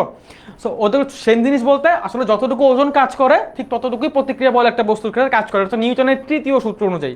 আচ্ছা, আবার একটু জিনিসটা বুঝাই, অনেকেই বলতেছে ভাই আর একবার বোঝান, আর একবার বোঝান, আর একবার বুঝাই দিচ্ছি। সো এই যে এই ফর্মুলাটা তো আমরা ইউজ করছি, তাই না? আমরা তো এই ফর্মুলাটা ইউজ করছি। এখন ফর্মুলাটা আসলে কিভাবে আসছে বা কোত্থেকে আসছে এই জিনিসটা একটু দেখাইলাম আর কি, ঠিক আছে? এই ফর্মুলাটা আসলে কিভাবে আসছে এবং কোত্থেকে আসছে এইটা একটু দেখানোর চেষ্টা করছি। সো ফার্স্ট অফ অল আমি বলছিলাম যে এখানে একটা এম ভরের বস্তু আছে, একটা তলের উপরে আমি একটা এম ভরের ব্লক রাখছি অথবা এম ভরের একটা বস্তু রাখছি। এই বস্তুটাকে আমি হচ্ছে এফ বল প্রয়োগ করে সামনের দিকে নিয়ে যেতে চাচ্ছি, কিন্তু আমি পুরোপুরি যতটুকু বল দিচ্ছি অতটুকু বলের জন্য সামনে যাবে না। কেন? কারণ ও হচ্ছে একটা তলের সাথে সংস্পর্শে আছে। তো সংস্পর্শে যখনই একটা তলের সাথে আরেকটা বস্তু থাকবে তখন এদের মধ্যে, এখানে মসৃণ তল মনে হলেও এরা আসলে মূলত এরকম এবড়ো থেবড়ো তল থাকে, ঠিক আছে? দুইটা বস্তুর এবড়ো থেবড়ো তল থাকে। তো তখনও একদম যাইতে পারে না ঠিক মতো। তো এখানে বাধা দেয়, বাধা দেওয়ারকারী যে বলটা অথবা বাধাদানকারী যে বলটা এখানে কাজ করে সেটাই হচ্ছে আমরা বলি ঘর্ষণ বল। তো এই ঘর্ষণ বলটা আসলে কিভাবে কাজ করে? ঘর্ষণ বলটা কাজ করে হচ্ছে যে আমাদের যখন একটা বস্তুর ওজন নিচের দিকে কাজ করে, এই ওজনের বিপরীত দিকে একটা বল কাজ করে, সেটা হচ্ছে প্রতিক্রিয়া বল। সো এই প্রতিক্রিয়া বলটা আমাদের ঘর্ষণ বলের সমানুপাতিক। প্রতিক্রিয়া বলের সমানুপাতিক হচ্ছে ঘর্ষণ বল। তো যখন আমি সমানুপাতিক চিহ্নটা উঠাই দেই তখন আমরা সমানুপাতিক ধ্রুবক চলে আসে, যেটাকে আমরা কি বলি? যেটাকে আমরা বলি হচ্ছে ঘর্ষণ গুণাঙ্ক। আচ্ছা, এখন কথা হচ্ছে যে ভাইয়া এত কিছু কেন দেখাচ্ছেন? দেখো এই যে আমি এফ বল প্রয়োগ করতেছি ভাইয়া, এটা হচ্ছে আমাদের প্রদত্ত বল, এটা হচ্ছে আমাদের কি বল? প্রদত্ত বল। আর এই যে আমাদের এই ছোট হাতের এফটা তো আমি বললাম যে ঘর্ষণ বল। এখন আমি ধরো এখানে 10 নিউটন বল এইদিকে প্রয়োগ করতেছি আর আমার ঘর্ষণ বল হচ্ছে 2 নিউটন, তাহলে আমার নেট বল অথবা নিট বল বা কতটুকু বল আসলে কার্যকর বল হিসেবে আমি পাচ্ছি, 10 নিউটন বল কাজ করতেছে এইদিকে, বলও একটা ভেক্টর রাশি, বল কি রাশি? ভেক্টর রাশি। তো আমি যদি এই দিকটাকে প্লাস ধরে নিই তাহলে আমার এই দিকটাকে কি ধরতে হবে? মাইনাস ধরতে হবে। তাহলে আমরা এখান থেকে একটা ফর্মুলা শিখবো, সেটা হচ্ছে যে নিট বল অথবা কার্যকরী বল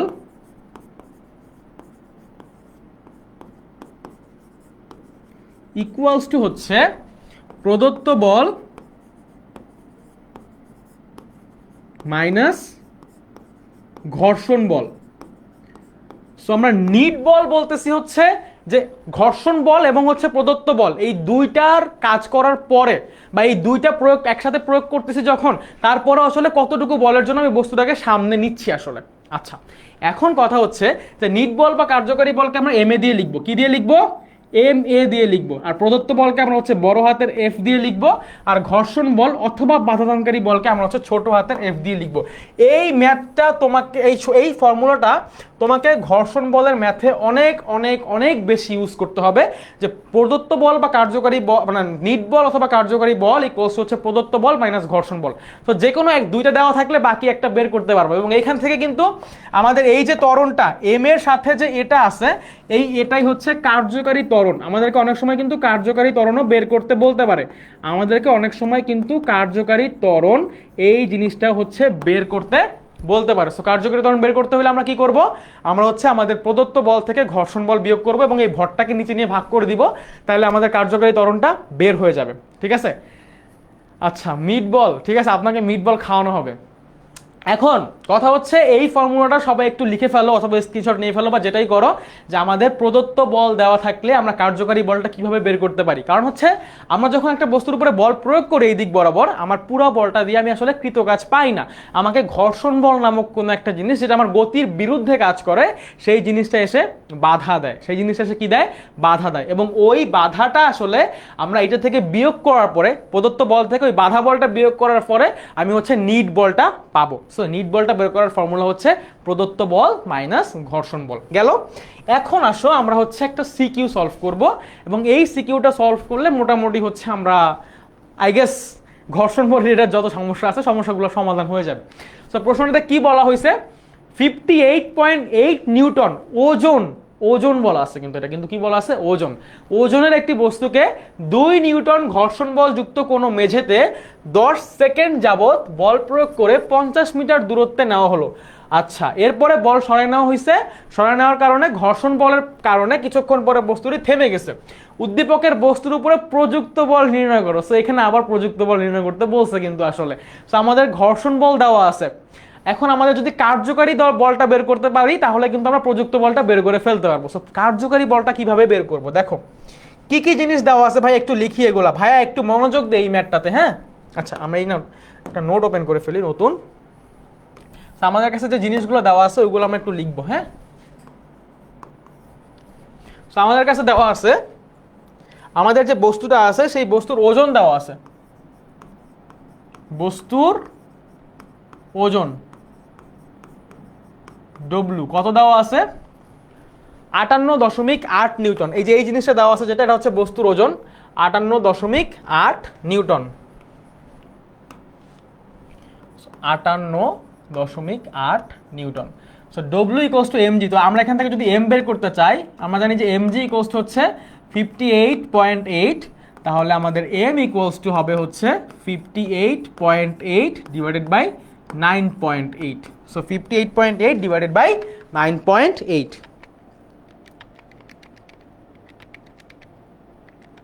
যদি করি তাহলে আসে হচ্ছে 6। তাহলে আমাদের যে বস্তুটা নিয়ে এত কাহিনী, সেই বস্তুটার ভর হচ্ছে কত কেজি? 6 কেজি। সেই বস্তুটার ভর হচ্ছে কত কেজি? 6 কেজি। আচ্ছা, এখন আমাদের বলা হয়েছে যে এই যে যেই মেঝেতে হচ্ছে বস্তুটাকে আমরা সরাচ্ছি অথবা যেই মেঝেতে হচ্ছে বস্তুটাকে আমরা এদিকে ওদিকে নিচ্ছি, সেই মেঝের ঘর্ষণ বল হচ্ছে 2 নিউটন। তার মানে ঘর্ষণ বল এফ এটাও দেওয়া আছে, এটা হচ্ছে 2 নিউটন। আচ্ছা, আর কি দেওয়া আছে ভাইয়া? আমরা 10 সেকেন্ড যাবত বল প্রয়োগ করে 50 মিটার দূরত্বে নিছি। 10 সেকেন্ড যাবত বল প্রয়োগ করছি, করার পরে হচ্ছে সে 50 মিটার দূরত্ব অতিক্রম করছে। কত মিটার দূরত্ব অতিক্রম করছে? 50 মিটার। তাইলে এখন আমাদের কাছে দূরত্ব দেওয়া আছে এস 50 মিটার, সময় দেওয়া আছে টি 10 সেকেন্ড, আর বস্তুটা স্থির ছিল তাই আদিবেগ দেওয়া আছে ইউ 0। তাহলে ভাইয়া আমরা এখান থেকে ত্বরণ বের করে ফেলতে পারবো না, যেহেতু আমাদেরকে বল বের করতে হবে, আমাদেরকে কার্যকরী বলটা বের করতে হবে, আমরা ত্বরণটা বের করে ফেলতে পারবো না? অবশ্যই বের করে ফেলতে পারবো। তো ত্বরণ বের করার জন্য আমরা কি করব? আমরা হচ্ছে ফর্মুলা ইউজ করব। এখন এখানে আমাদের এস দেওয়া আছে, ইউ দেওয়া আছে, টি দেওয়া আছে, তাহলে আমরা কোন ফর্মুলাটা ইউজ করব? S equals to U T plus half A T square, এই ফর্মুলাটা ইউজ করব। সো আমাদের এস হচ্ছে 50 জানি, আমাদের ইউ 0, সো এস হচ্ছে 50, ইউ যেহেতু 0, সো 0 ইন্টু টি হচ্ছে 10, আলটিমেটলি 0ই হয়ে যাবে, প্লাস হচ্ছে হাফ ইন্টু এ হচ্ছে আমাদের বের করতে হবে, এ ইন্টু টি হচ্ছে আবার 10, 10-এর স্কোয়ার, তো এইখানে হচ্ছে আমাদের আসে 50, এটা হচ্ছে 0, তার মানে হচ্ছে হাফ ইন্টু এ, 10-এর স্কোয়ার করলে 100, সো এখানে কাটাকাটি করলে থাকে হচ্ছে 50, সো 50a ইকুয়ালস টু 50, মানে a ইকুয়ালস টু হচ্ছে তাহলে হবে 50 ডিভাইডেড বাই 50, মানে হচ্ছে 1 মিটার পার সেকেন্ড স্কোয়ার। এইটা হচ্ছে আমাদের ত্বরণ। সো এই যে ত্বরণটা আসছে, এই যে ত্বরণটা আসছে, এই ত্বরণটা হচ্ছে আমাদের কি ত্বরণ? কার্যকারী ত্বরণ, অথবা নিট ত্বরণ বলতে পারি আমরা। কি বলতে পারি? নিট ত্বরণ। কেন? কারণ ঘর্ষণ বলের বাইরে যে আমরা হচ্ছে এটা চিন্তা করতেছি প্রদত্ত বল বের করবো জন্য। আচ্ছা, এখন তাহলে আমাদের নিট বল equals to m into a. So কত হবে? নিট বল হচ্ছে 6 ইন্টু 1, মানে হচ্ছে 6 নিউটন। তো এটা হচ্ছে আমাদের নিট বল। আমাদেরকে বের করতে বলছে প্রযুক্ত বল। কি বল বের করতে বলছে? প্রযুক্ত বল। তো আমরা কি জানি? আমরা জানি, আমরা এখানে লিখি, হ্যাঁ, আমরা জানি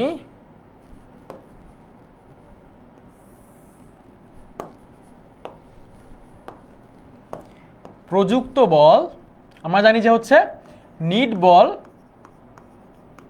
ইকুয়ালস টু প্রযুক্ত বল মাইনাস ঘর্ষণ বল, তাই না? আমরা নিট বলকে হচ্ছে এম এ দিয়ে লিখতাম, প্রযুক্ত বলকে বড় হাতের এফ দিয়ে লিখতাম, ঘর্ষণ বলকে ছোট হাতের এফ দিয়ে লিখতাম। তাহলে আমরা বের করতে যাচ্ছি প্রযুক্ত বল। প্রযুক্ত বল তাহলে কি হবে? M A plus F. তাহলে আমাদের এখান থেকে প্রযুক্ত বল বড় হাতের এফ আসবে হচ্ছে, এম এ হচ্ছে আমাদের 6, আর আমাদের ঘর্ষণ বলটা কত? ঘর্ষণ বলটা প্রশ্ন দেওয়া ছিল হচ্ছে 2 নিউটন। তাহলে আমাদের প্রযুক্ত বলটা ছিল হচ্ছে কত নিউটন? 8 নিউটন। এইটা হচ্ছে আমাদের ম্যাথের আনসার। সো আমাদেরকে প্রযুক্ত বল বের করতে বলছিল, আমরা আগে কার্যকারী ত্বরণটা বের করে ফেলছি, তারপরে কার্যকারী বলটা বের করে ফেলছি, আমাদের ঘর্ষণ বলটা দেওয়া আছে। আমরা এই আগে যে ফর্মুলাটা শিখছি এতক্ষণ ধরে কষ্ট করে, আমরা যতক্ষণ ধরে যে ফর্মুলাটা শিখছিলাম সেই ফর্মুলাটা বসাইছি, মানে এই যে নিট বল ইকুয়ালস টু হচ্ছে প্রদত্ত বল মাইনাস ঘর্ষণ বল, এখান থেকে প্রদত্ত বলটা বের করে ফেলছি সুন্দর মতো। খুবই সহজ ম্যাথ, খুবই সহজ ম্যাথ। প্রযুক্ত বল মাইনাস ঘর্ষণ বল, এখান থেকে আমরা প্রযুক্ত বলটা বের করছি। পারবো? এই তো জোস। 8 Newton, 8 Newton, 8 Newton, 8 Newton, 8 Newton. Tanvir বলছে ভাই আমি কি এই ক্লাস পরে পাবো? ভাইয়া তুমি এই ক্লাসটা শেয়ার করে রাখো, শেয়ার করে রাখলে তুমি আশা করি তোমার টেস্ট পরীক্ষার আগে পর্যন্ত পাবা, যেহেতু তোমাদের টেস্ট পরীক্ষা আগামী 1 মাসের মধ্যেই, এই ক্লাসটা 1 মাস পর্যন্ত রেকর্ডেড থাকবে, ঠিক আছে? তো তুমি হচ্ছে পেয়ে যাবা, অসুবিধা নেই ভাইয়া। ওকে, বাট আমাদের ক্লাসের আমাদের হচ্ছে যে মানুষজন কমে গেছে অনেক। আমাদের ক্লাসের শুরুতে যত মানুষজন ছিল এখন আসলে অত মানুষজন নাই, সবাই কি চলে গেছে? সবাই সবকিছু কি পারে? আমাদের প্রযুক্ত বল বের করতে বলছিল এবং আমরা প্রযুক্ত বলটা কিন্তু বের করে ফেলছি। সো এই ম্যাথটা বুঝি নাই এমন কি কেউ আসি? এমন কি কেউ আসি যে এই ম্যাথটা বুঝি নাই? সবাই পারবো? যদি কেউ থাকেই এরকম যে ভাইয়া এটা বুঝি নাই, তাহলে আমাকে একটু বলো, আমি বুঝাই দেওয়ার চেষ্টা করতেছি, বুঝছো? যদি এখনো কেউ থাকো এরকম যে বুঝো নাই, তাহলে আমাকে বলো, আমি হচ্ছে বুঝাই দেওয়ার চেষ্টা করতেছি। সবাই লিখতেছে 8 নিউটন, 8 নিউটন, 8 নিউটন, মানে সবাই ম্যাথটা করতেছে।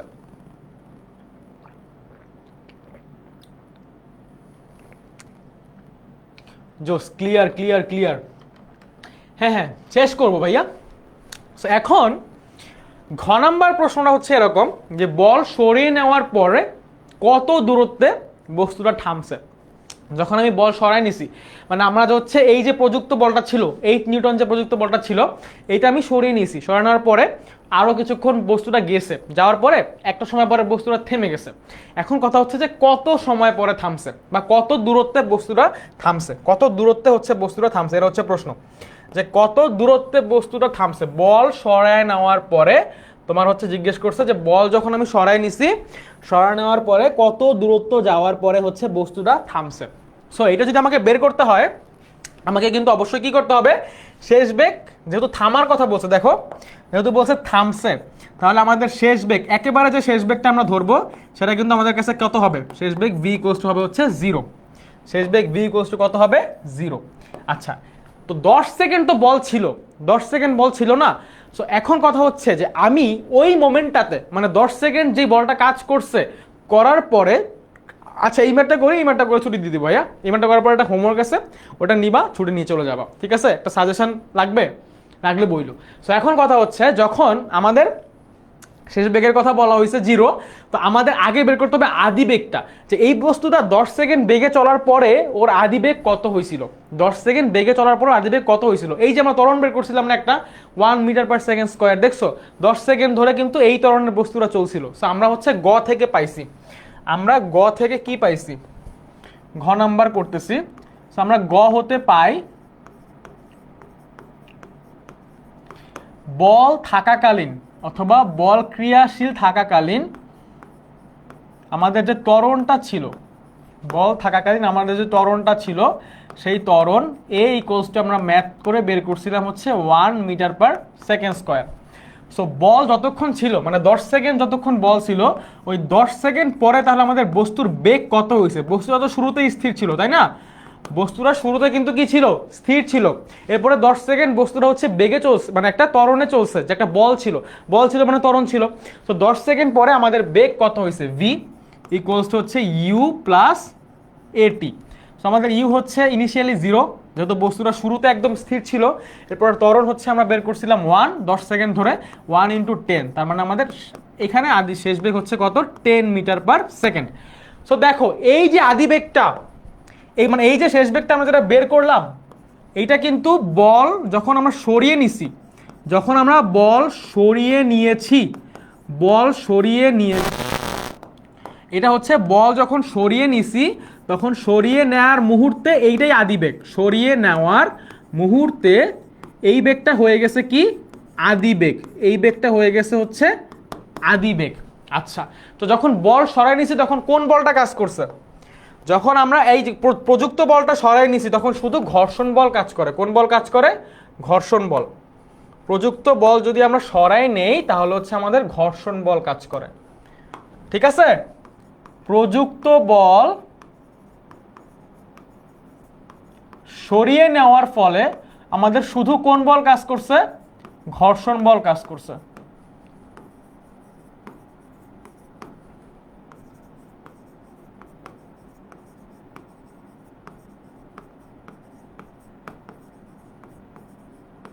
আচ্ছা, যেহেতু আমরা বল প্রয়োগ করছিলাম, বল প্রয়োগ করার পরে আমরা আবার বলটাকে সরাই নিছি, সরানোর পর আমাদের শুধু ঘর্ষণ বল কাজ করে। কি বল কাজ করে, ঘর্ষণ বল।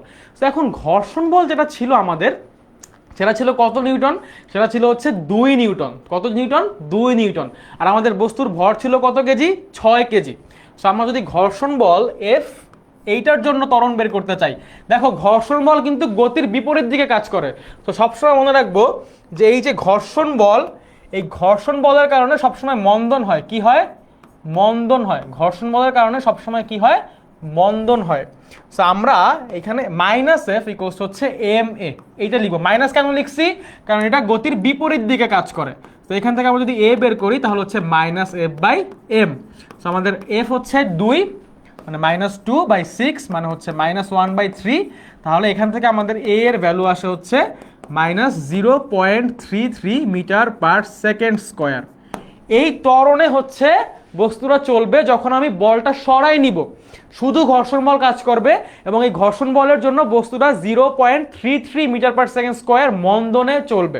কিসে চলবে, মন্দনে চলবে। আচ্ছা, তো যদি মন্দনে চলে সেক্ষেত্রে আমাদের শেষ বেগটা বলে দিচ্ছে প্রশ্নে, যেহেতু গাড়িটা থেমে যাবে, তো যেহেতু গাড়িটা তো বস্তুটা, তাই না, যেহেতু বস্তুটা থেমে যাবে, থেমে যাওয়ার কথা বলছে, তো শেষ বেগ হচ্ছে 0। থেমে যাওয়ার কারণে যেহেতু থেমে যাবে তাই ভি হচ্ছে মানে ভি ইকুয়ালস টু হচ্ছে 0। আচ্ছা, যদি ভি 0 হয়, এটাকে আমরা ভি ধরছিলাম, সো আমরা এখানে ভি প্রাইম ধরি, ঠিক আছে? ভি প্রাইম হচ্ছে 0। সো ভি প্রাইম যদি 0 হয়, আর এই ভিটা হচ্ছে আমাদের এখানে কি হিসেবে কাজ করতেছে? আদিবেগ হিসেবে কাজ করতেছে। সো ভি প্রাইম যদি 0 হয়, তাহলে আবার লিখবো যে আমরা জানি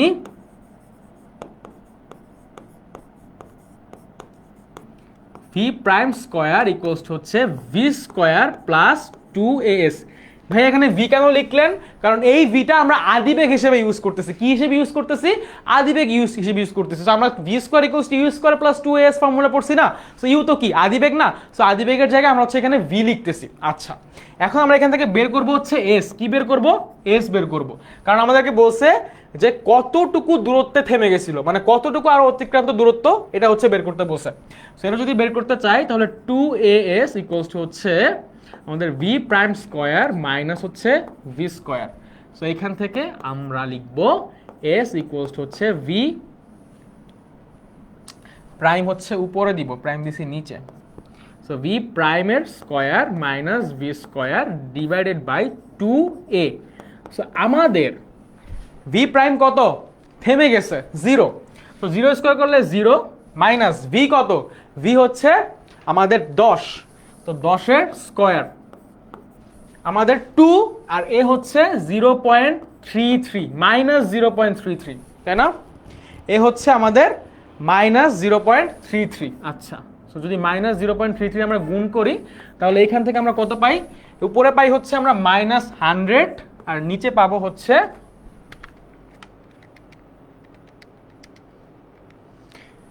-0.66। সো এই দুটা ক্যান্সেলেশন করে আমাদের এইখান থেকে এস এর ভ্যালু কত আসে?